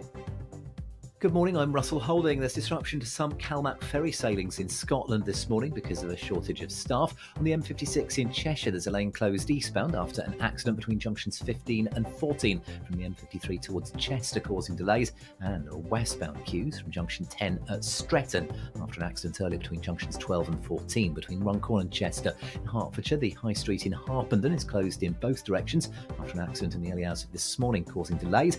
On the M25 in Essex, there are anti-clockwise queues from junction 28 for the A12 to 27 for the M11 after an accident earlier. On the M25 in Surrey, 2 out of 4 lanes are closed clockwise when there's an accident just before junction 9 at Leatherhead, causing roughly 3 miles of queues. And in Wiltshire, the A345 is closed in both directions at Enford after an accident yesterday afternoon, causing delays. That's the latest. You can stay up to date throughout the day by visiting our website, gbnews.com. It's the Great British Summer Giveaway, and have we got a prize for you? There's a totally tax-free £15,000 in cash to make your summer spectacular. Spend that extra cash however you like. You'll also win a brand new iPhone, Apple AirPods, and if that wasn't enough, a £500 voucher to spend at your favourite UK attraction, so you can enjoy amazing days out this year.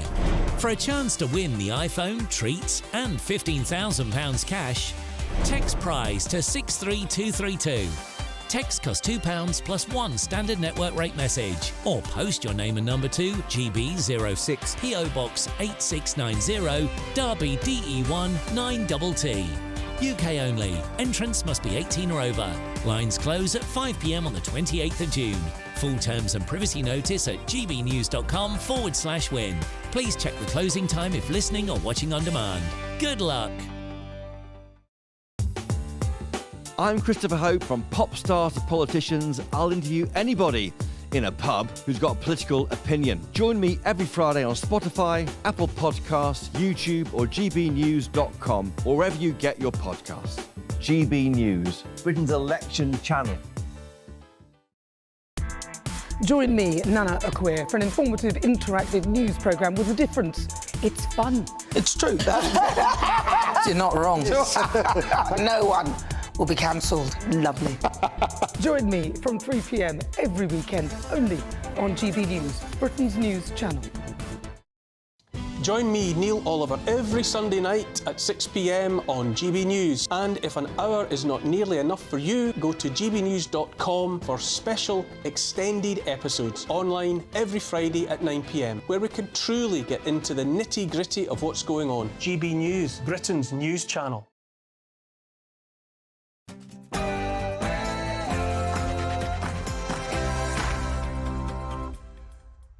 Good morning. It's 9 o'clock on Thursday, the 6th of June. Today, in this special edition of Breakfast, I'm in London and Ellie is in Normandy.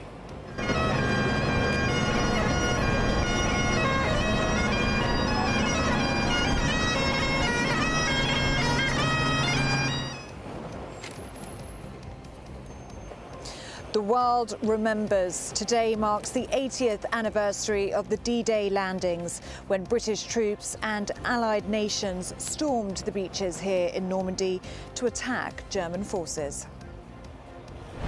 Royalty and leaders from around the world alongside veterans will gather right here in Normandy to commemorate the momentous and historic occasion. And commemorations not just in France, of course, but also across the UK. And in other news, embattled Welsh First Minister Vaughan Gething pledges to carry on after losing a no-confidence vote in his leadership. There are more showers to come as we go through today, especially across northern areas where they could turn heavy and thundery. I'll have full details coming up. Morning to you. This is Breakfast on GB News with Stephen Dixon and Ellie Costello.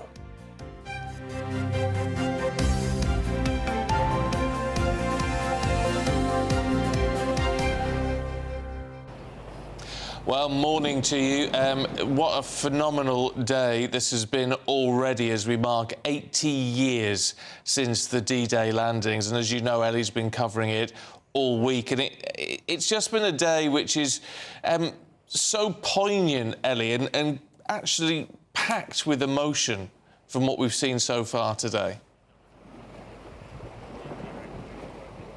It is such a poignant and important day, Stephen. As you say, we've been here in Normandy all week. It's been a week of commemoration, a week of events. It has been highly charged and highly emotional. But today is different. We're stood here on Gold Beach now, where 25,000 British troops first set their foot on this sand at 6:25 a.m. on the 6th of June 1944, and being here just before dawn this morning and looking out at that still water, and it was the most beautiful sunrise this morning, Stephen. I was reflecting on the thoughts of those brave men, those brave young boys, those 18, 19-year-olds who would have been sat out at sea in landing craft for over 24 hours in some cases. Remember that D-Day was meant to be on the 5th of June 1944. It was postponed by 24 hours because of poor weather. Those boys, those men were just sat on landing craft with no idea what was happening, and they eventually made their way here in the early hours of the 6th of June 1944. They landed on Gold Beach here, which was a British beach, and they made their way 6 miles inland. It really was the most incredible feat for them. We can start to see the military flypast that's just taking place behind us now. They are coming from Burst-sur-Mer, which is the British commemoration event.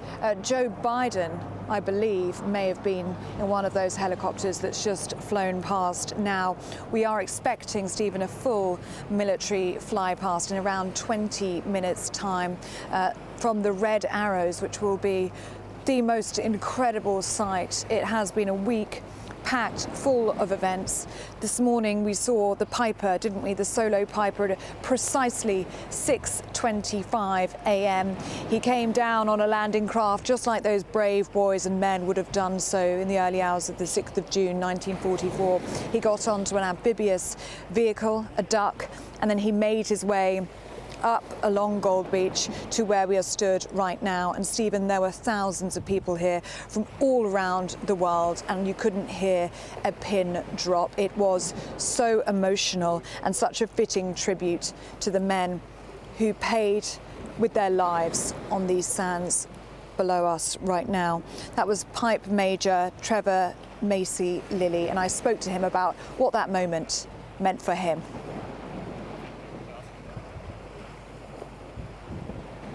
OK, we can't just bring you that clip just at the minute, Ellie. We'll get that sorted out for you. But I tell you what, I think it says a lot about the people who were involved in D-Day is that a lot of our attention is on those, I think it's, 23 veterans who've been able to make it over there today. Our focus is on them. Their focus is on the boys who didn't come home. Stephen, that's something that's struck us all this week, is that dwindling number of veterans. As you say, just 23 of them able to make it from the UK, fit enough to make that journey from the UK to Normandy. There were 230 plus veterans able to make that very same journey back in 2019. And that reflects, doesn't it, just how much time we have left with these veterans? And the answer is not very much. The Royal British Legion acknowledging yesterday that this is probably the last major anniversary, the last major event where these veterans will be present. And Stephen, it is so important that we hear their testimony and we hear their first-hand accounts. And as you say, I'm so struck by how humble these men are. I called them heroes yesterday and they said they're not heroes. It's the men in the ground that are the heroes who paid the ultimate sacrifice for our freedom. So let's listen now to Ronald Hendry, who's a 98-year-old D-Day veteran. He was just 18 years old when he stormed Gold Beach, which we're stood on right now. Just 18 years old, can you imagine? I asked him what it was like to be back in Normandy after 80 years.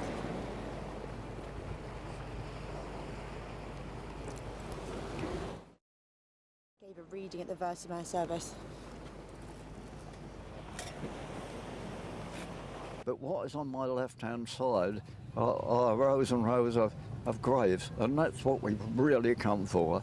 And we must remember when we talk about D-Day, what we've come for is this very thing here, is the boys that can't get up out of that ground, and they're the ones. I'm filling up. No, I know. Yeah, and they, in fact, are the ones we've come to honour today. Not us, them.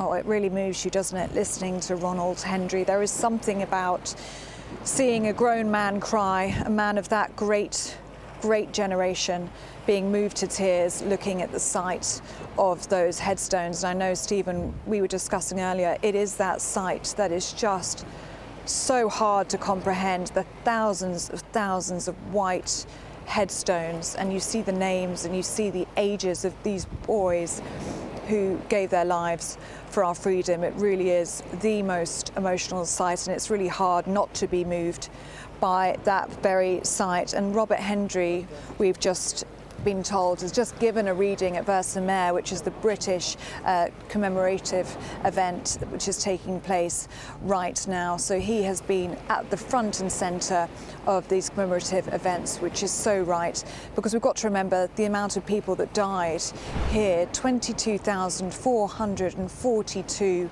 troops under British command died on D-Day or in the Battle of Normandy that followed. And it's right that those who died are remembered and those that came home are honoured too. The figures are horrific, Ellie. It is very hard to understand. And as you say, it's almost we should all be forced to go to some of the war graves, I think, across the continent, and there's plenty here in the UK as well. If you go sort of towards Cambridge and towards Duxford, and there are war graves there, because it is the sheer scale of that, which is it's very, very hard to compute how many people lost their lives. I think it's so important, Stephen, that we do take the time to educate ourselves and we take the time to reflect on what these great men gave us. This is my first time in Normandy, I'm ashamed to say, and I have been so moved and educated by what I've seen here in the past week, and I have met the most incredible people, including our veterans and men, as we just heard in the last hour, men in more recent conflicts, veterans from more recent conflicts, and how much they revere that generation that fought here on these beaches. And it's so important to talk about it. And speaking to those veterans this week, many of them saying that they've decided to speak for the very first time in recent years because they feel the weight of responsibility on their shoulders to share their first-hand account. And it is our duty now to listen to that and to carry that torch on to the next generation. You will remember that poll, Stephen, out last week that said that 48% of young people couldn't tell you what D-Day is. That is truly shocking.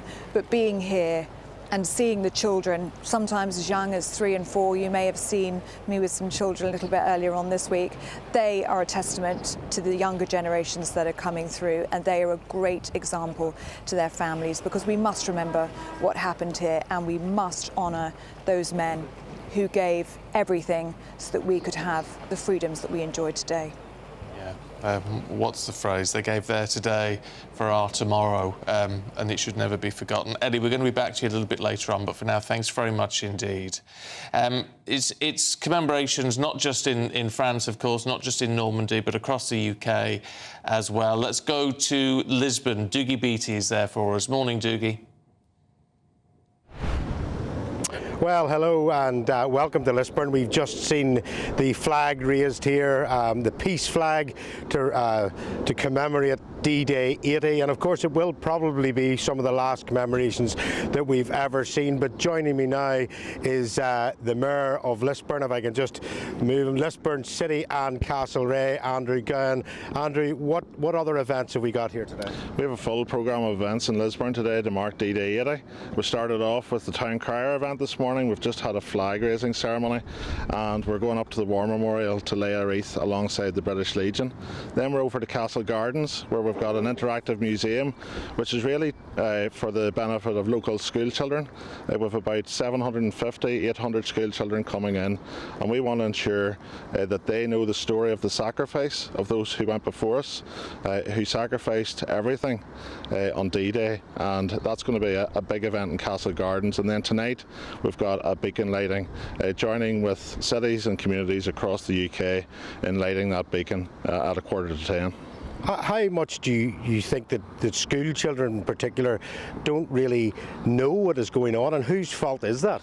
Well, I think there's always a job of work. We can always improve the understanding, that betterment of education in terms of our history, our national history, in relation to both world wars and indeed other battles that those from these lands have come to, and the sacrifices they made. So that's our contribution today. We feel it's a vital part of what we're doing in Lisburn. Well, there you are. That's what's going on in Lisburn today. A big sacrifice, particularly from this area. As I've said before, this is the home of the British Army inside Northern Ireland.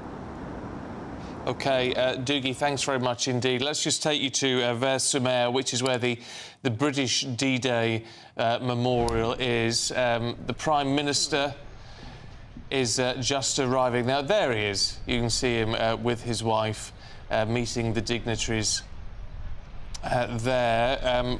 We know I think the King's going to be there as well. It's the first time, actually, this is a comparatively new sort of memorial. It's the first time it's going to be part of a major commemoration today.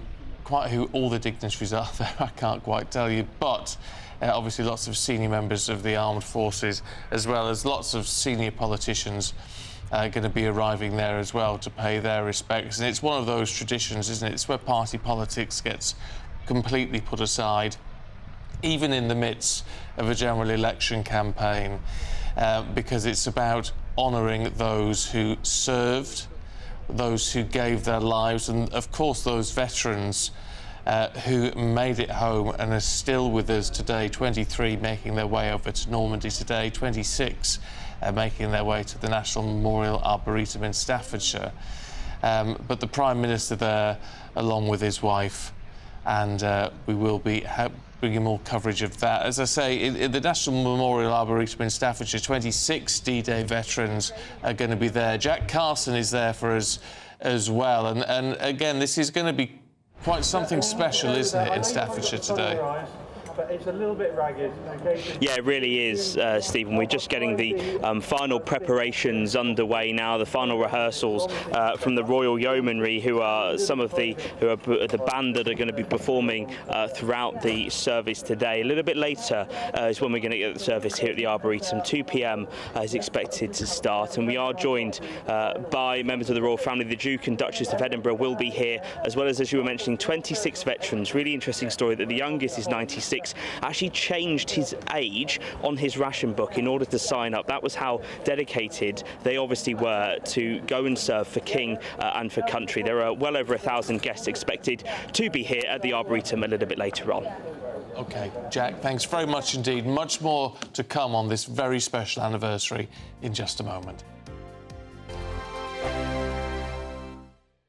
GB News is Britain's election channel. And when the big stories break, we're tackling them on Britain's newsroom. When we disagree, and we disagree a lot, it's even livelier than normal. We don't disagree that much. We do.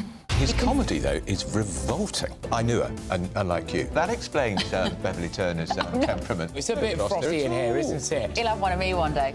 Yeah, for dartball practice. Britain's newsroom on GB News. Weekdays, 9:30 a.m. GB News, the People's Channel, Britain's news channel. Hi there, I'm Michelle Dewberry, and I'm going to take a second to tell you all about my show, Dubes & Co. We start off with the issues of the day. We then bring in both sides of the arguments. We get rid of the disrespect, and then you throw me into the mix. And trust me, I'll tell it exactly how it is. And then, of course, the magic ingredient, you at home. We mix it all together, and what have we got? In my opinion, the best debate show in town. Monday to Friday, 6 till 7 on GB News, Britain's news channel. This is GB News, Britain's news channel. This is about the Biden administration kind of resisting calls from Harry's lawyers whether or not this ongoing thing about releasing his visa records over the alleged, in Spare, he admitted to taking, remember his memoir Spare? He admitted to taking cocaine, marijuana and magic mushrooms. And a lot of people are saying, was he honest and truthful in his application, in his visa application? You have to say, have you taken drugs? He said no, and then in Spare he said yes. So I think this is absolutely fascinating. They're saying they can't release these records because there is a stigma attached to law enforcement records. Yes, there's a stigma attached to that, but then don't say... everybody else, if you write yes on a visa application, you will be chucked out of the United States. You will be denied entry. So I think this is fascinating that on this issue of whether there is a stigma for Harry or not, he can have his law enforcement records not released into the public domain. The bottom line is, do we want him back? So what's interesting is it seems to be becoming a political dividing line in the States because Biden is the administration trying to do Harry a favour by keeping them under wraps, but Trump has promised that he will, the file will be made public if he wins again. Trump's been very strong on this. He said, if Harry lied, then he's out. The one thing about America is their politicians make ours look sane. Which is saying something. I'm slightly confused about this whole story because, OK, sure, Prince Harry has said this. How many pop stars, rock stars, movie stars, like every the difference is, well, I don't think it's just British. I think millions of Brits, to be fair to them, lie on the form every year. Millions of people from around the world lie on the form every year. Not, of course, I'm not going to name any pop star specifically, but I would be mightily surprised if any hadn't indulged in what... Yes, but of course they haven't given written evidence in their biography that they have, and that's the difference. Britain's election channel.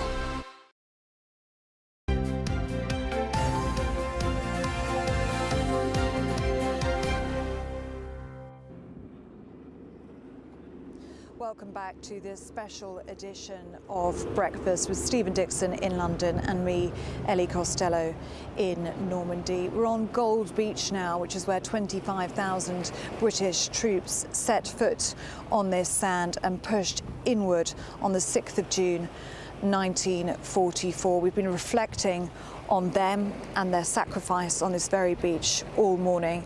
I do now want to reflect what is happening just a few miles in that direction in Versailles, which is the UK national commemorative event which is taking place there.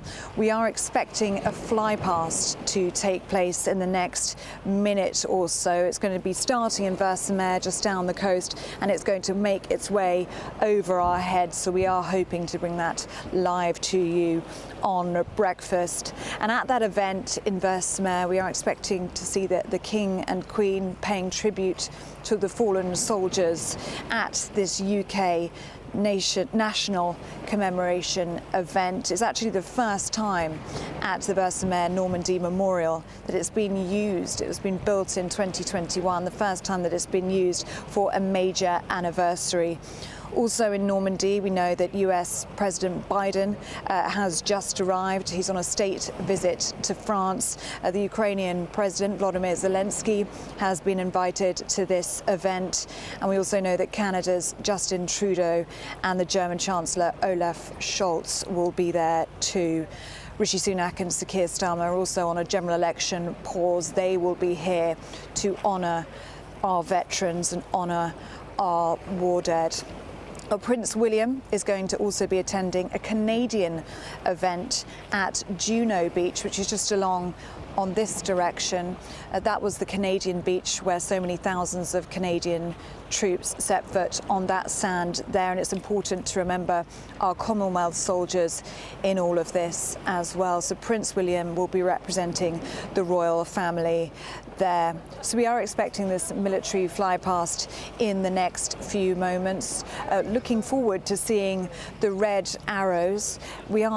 They are celebrating now their 60th year. This is their 60th year of being in formation, and this is what they do best. They will put on a show here for the people in Normandy. We're in Arromanches right now, which is just off Gold Beach, and there is a huge security presence. I can see just behind the camera there are tens of police officers, and there's security cordon. There are hundreds, potentially even thousands of people crammed behind those security cordons, trying to capture a glimpse of this beach and capture a glimpse of this flypast that is about to go by. Of course, there are so many state leaders visiting here that security has got to be tight. It's got to be very precise, and they have cleared people away in the past hour or so, and that has been the case throughout the week.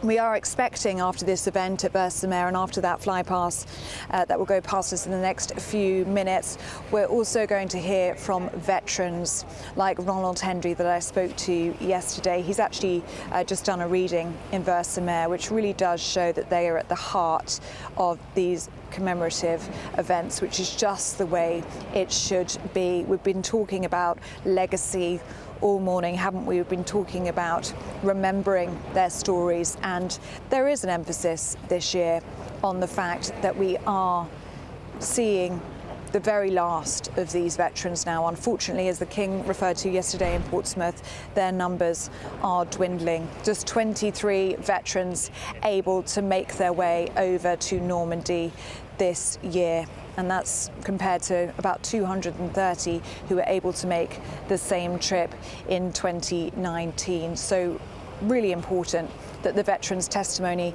is at the heart of these commemorative events, and we will see those veterans come from the Versailles event, which is taking place right now. They will slowly make their way through back to Arromanches, where we are now, where there will be a ceremony and a parade of those 23 UK veterans.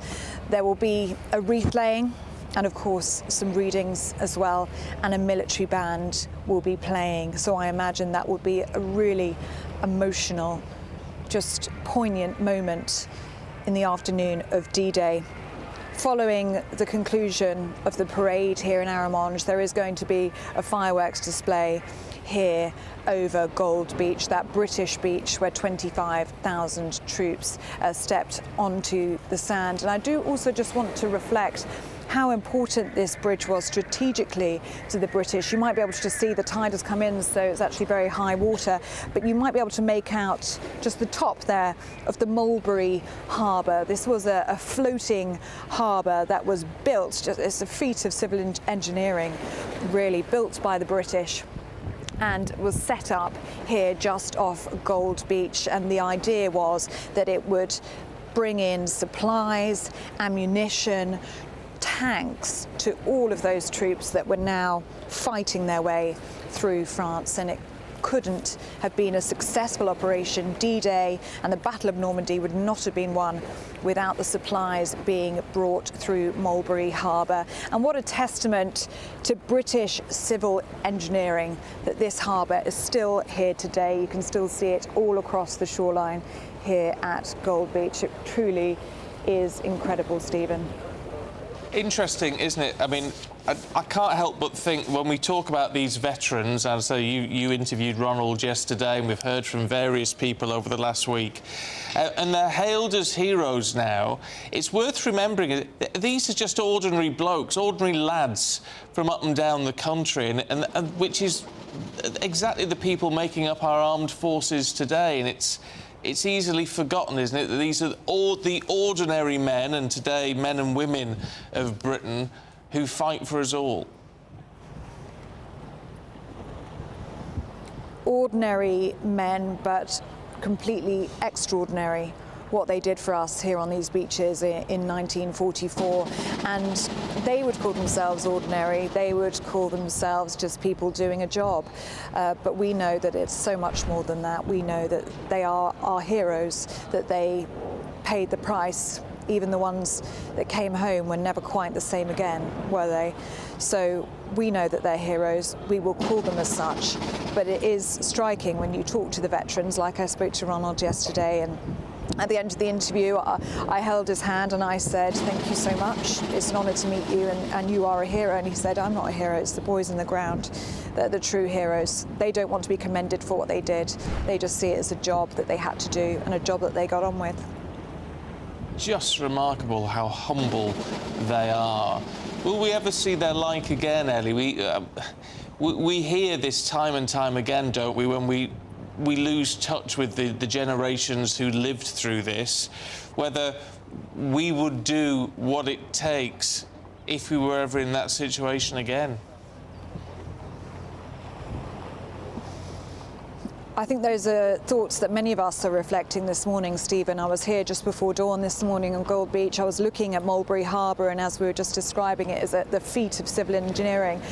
And I was thinking, would we be able to do that now? Would we have the ability, would we have the work ethic to be able to instill something like this, to organise something like that in a matter of days? They had this constructed in a matter of days here, and it's still here 80 years later. And it's this logistic effort that ensured that the Allies won here in France. And then you start to think about the men and the boys on the beaches, and would our generation, with the generation above me, would they be able to fight the same way those men did? Do they have that duty in their hearts like that generation did? Then you speak to the veterans, like we were just speaking to these three brave men who served in Northern Ireland and in Iraq and in Afghanistan, and they talk about duty and huge pride in the generation that went before them, but again, so humble. They don't consider themselves as heroes, and they are men that also served in Iraq and Afghanistan. So potentially it is just something that is in military men and women now. Perhaps it's in their blood, in their spirit, if you like. But I'm not sure if we're ever going to see a generation as great as those who served us in the Second World War. They were a testament to us, weren't they? They were a testament to being British and everything that is great about Britain. And Stephen, something else that has struck me this week, being in these villages around Normandy, is how much they still see Britain and the Allies as liberators. They are so warm and welcoming, and every village that you drive through, you can see the Union flags, you can see the American flags, the Canadian flags. They are so happy to see us here. The cafes are all named after British names, after gold and Juno and Utah. And there is such a welcome and a gratefulness for what the Allies did here, liberating them from German rule. And speaking yesterday to Madame Arlette, that's exactly the sense that we got from her. She was so grateful to the British. She said she had a special place in her heart for the British because of how much reverence they have for history, and she loves welcoming the veterans into her cafe every single year. It's a really beautiful story, that one. She toasts with champagne, just like her family did, the first liberated home in Nazi-occupied France. I'm just hearing now that the royal family are arriving at the Versailles event, which is happening just a few miles down the coastline, Stephen. And we have the pictures that we can show you on the screen now of the King and the Queen arriving at that UK national commemorative event at Versailles. It is going to be attended by a number of heads of state, including President Biden, Justin Trudeau, and Olaf Scholz. This national commemorative event, the first to take place in Versailles since it opened in 2021. So it's the first time that a major anniversary has been held there. And those 23 veterans that we have been speaking about throughout the morning are going to be at the centre of this commemorative event. Rightly so, their testimony will be at the heart of that ceremony that we are about to experience. And as I was saying, Stephen, the security lockdown here is very intense in Arromanches, with all of these heads of states that are arriving. It's fascinating to just see these pictures, Ellie, and the King and the Queen just meeting the Prime Minister and other dignitaries there. But it's as you say, and we saw from the King and Queen in tears, which are on the front of the newspapers this morning from yesterday.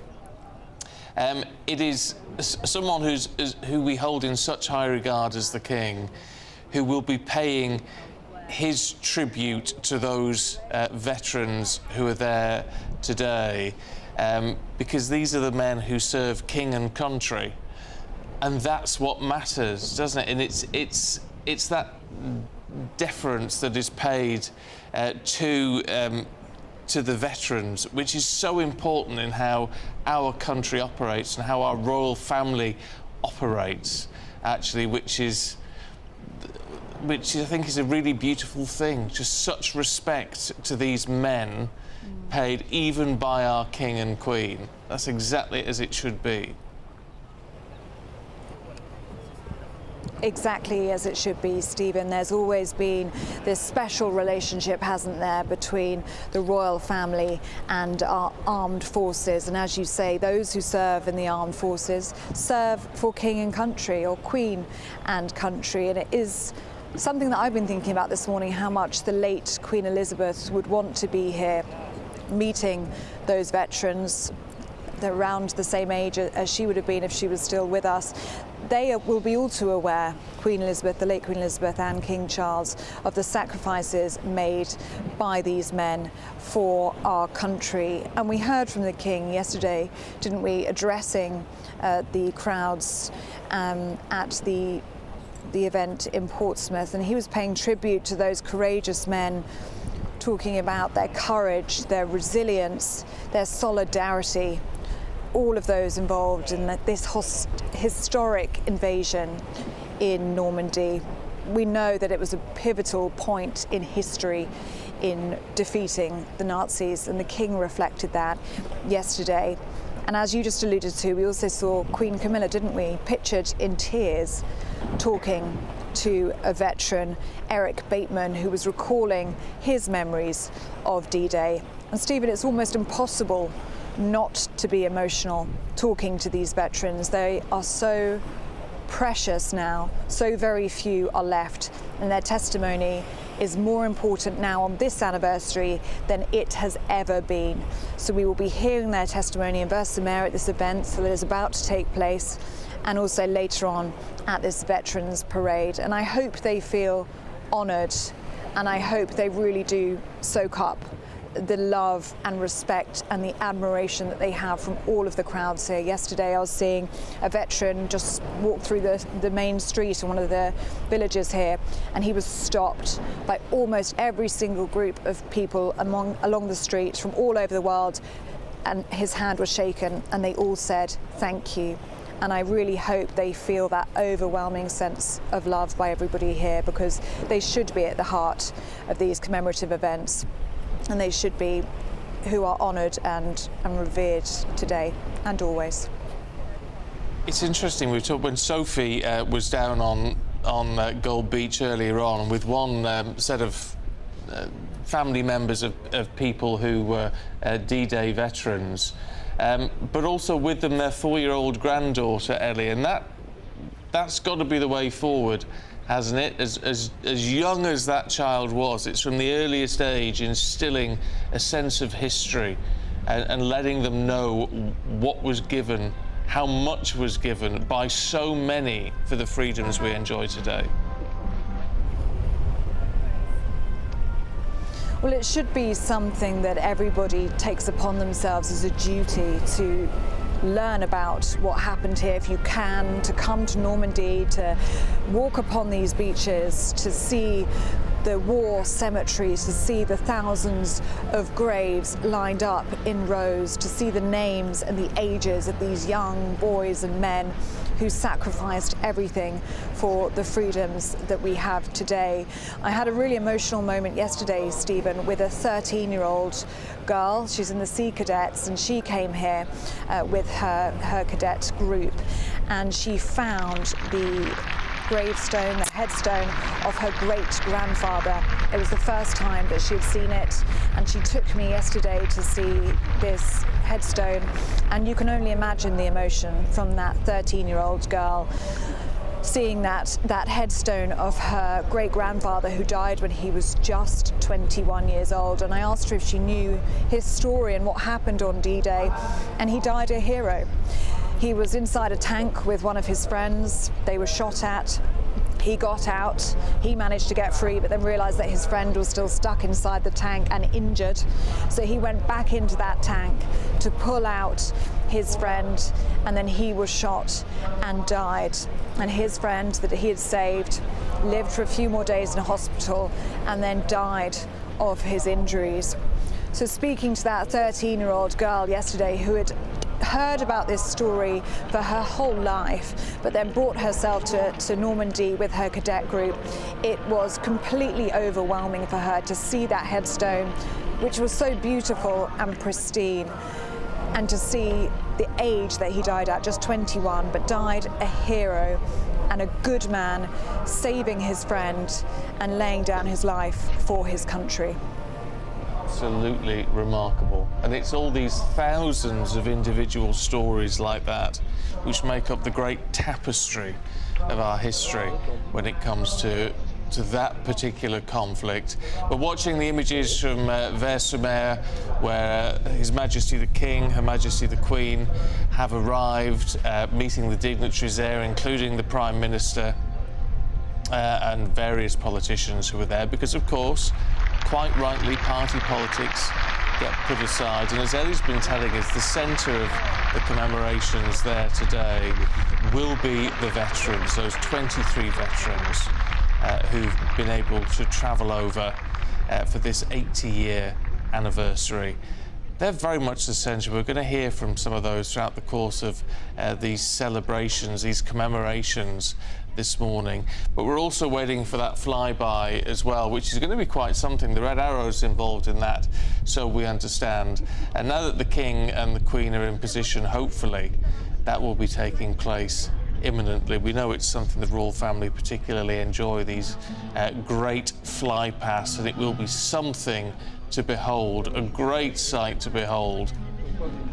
But it's also something, I think, which has been really important to mark on is the sense amongst the French people in all of this. We get a sense of the great moment of history for us, for our veterans, for the Commonwealth veterans, but actually the sense of gratitude from the French in that area, it's really worth reflecting on as well, because that is not forgotten, is it, Ellie? No, it's certainly not, Stephen, and that is something that really struck me last night. I went down to Pegasus Bridge, which is, if you don't know, was a really a place of strategic importance for the Allies. It's a really big bridge across the river, not very far from here, and the Allies knew that they had to take that bridge before the troops set foot on the sand here at Gold Beach and the other 4 beaches along this stretch of water, and they had to do that because they had to stop the Germans from meeting our troops face on. They had to stop them from getting here, so they had to take that bridge.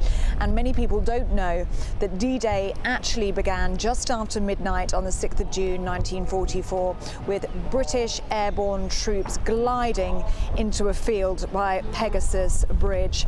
They took that bridge from the Germans, they crossed it, and they went into a building there called Café Gondry, and inside was a couple, Georges and Therese, and they were cowering in their basement with their 2 children who were just 7 and 4 at the time. They were terrified and they thought that the Germans had come for them. But instead, the British troops walked in and said, "Monsieur, we are here to liberate you.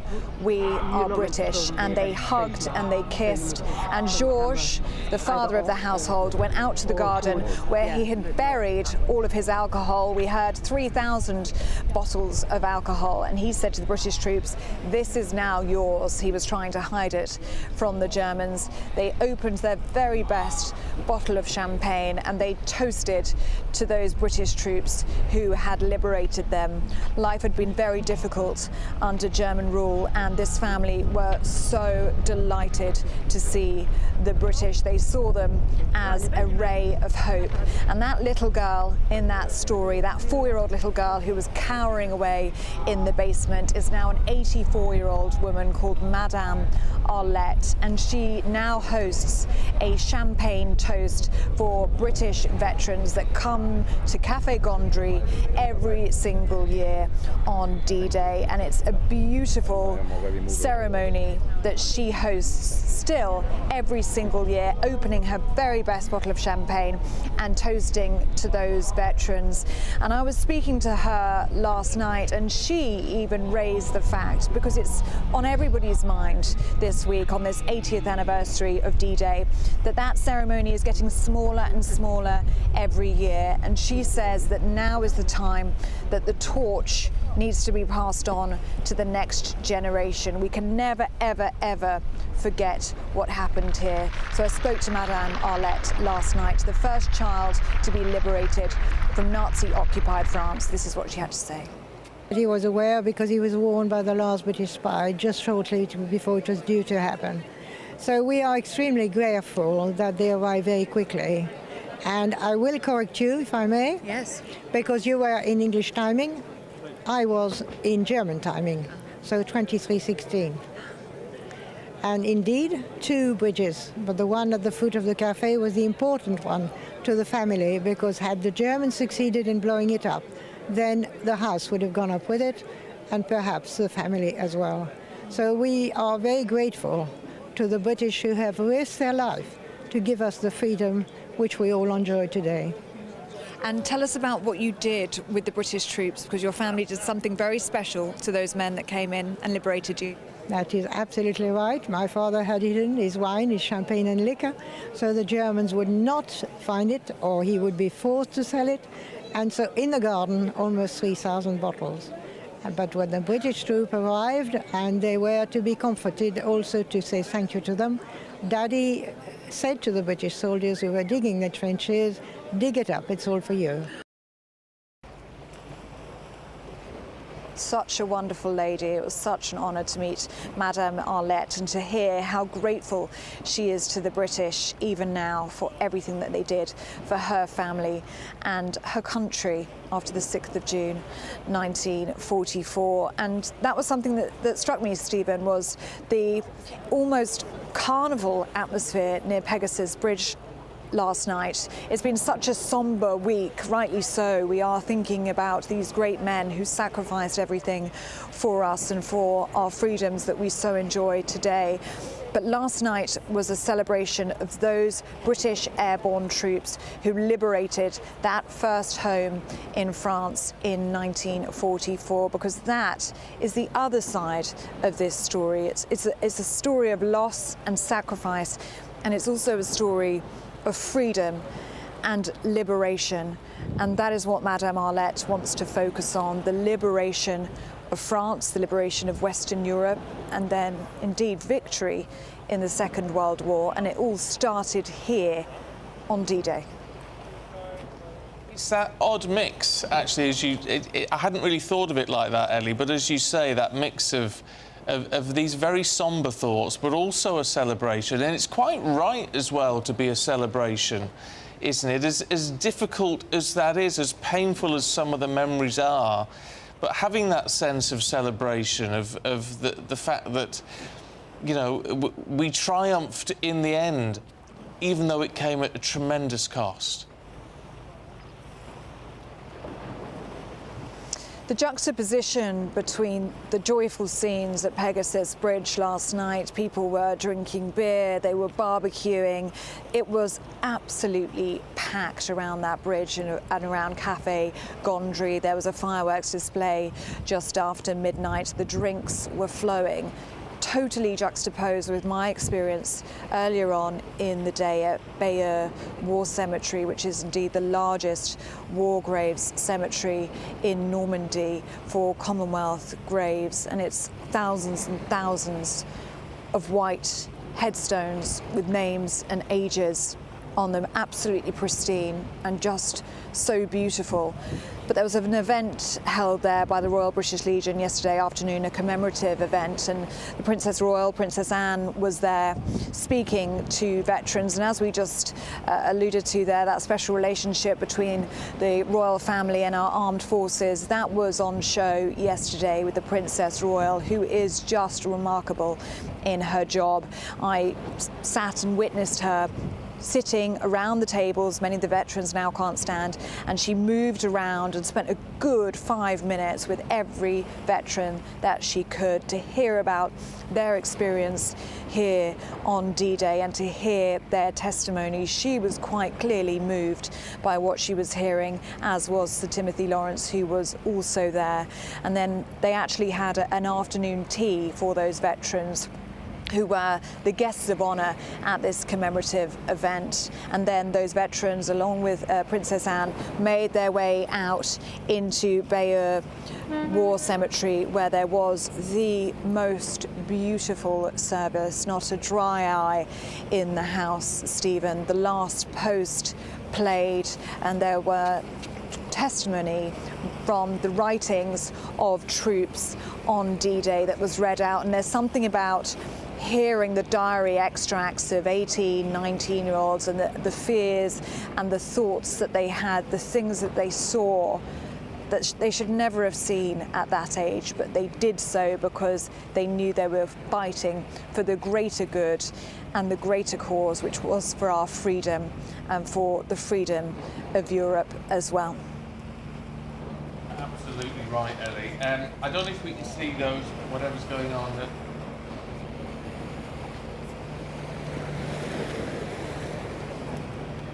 I'm not sure if we can work out what's going on behind us. There is a hub of activity. You might be able to see some amphibious vehicles in the water now. It looks as though they could be serving armed forces or those who have come from all over the world. There are many veterans here from more recent service, not from D-Day, who are here on amphibious vehicles. This morning at about 6 a.m. there was a lineup of genuine British vehicles, jeeps and so forth, that would have actually been used here on the beaches and inland in 1944. And I was speaking to some of the men who had brought those vehicles over, and they had bought those vehicles back in the UK. They had restored them themselves at their own cost and then brought them over on the ferry from the UK to Normandy so they could be back on these beaches for the 80th anniversary of D-Day. And that is how dedicated our armed forces are. There's huge amounts of respect from veterans who have served in Northern Ireland and Iraq and Afghanistan for those great men that went before them, those great men that stormed onto these beaches in the early hours of the 6th of June 1944. And we've got to remember it's difficult on a day like today when the sun is beating down and the water looks so still and so calm like it does today, but that would not have been the case for these boys and men in 1944. This beach below us, Gold Beach, which was stormed by 25,000 UK troops, would have been covered in mines. It would have been covered in booby traps. We were hearing from some veterans a little bit earlier on that the ramps that many of the landing craft went onto had bombs strapped to the bottom, so they simply blew up when the landing craft arrived on these shores. You can only imagine the scenes of horror and chaos to these young boys, ordinary boys, as Stephen just described them, from all over the UK, who had to make their way through this beach and inland to face oncoming Germans. We can't imagine the courage and the bravery that took, but they took 6 miles here, those UK troops, those British troops that stepped on the beach here on Gold Beach, and they did us proud, and they will be remembered today. Not only those that came home, but those who paid the ultimate price for our freedom. Well, Ellie, brilliant stuff. This is Andrew Pearce here and Beth Turner in the studio on this remarkable day. It is the 80th anniversary of D-Day. We're going to have more on that still to come. Ellie is in Normandy. We're going to be there throughout the day. The King has arrived with Queen Camilla. Senior members of the royal family are there, the Prime Minister, dignitaries. There'll be world leaders there too. Biden will be arriving very shortly. Ellie is there on the beach in Normandy. Morning, Ellie. We've been watching your coverage. In fact, our GBnews.com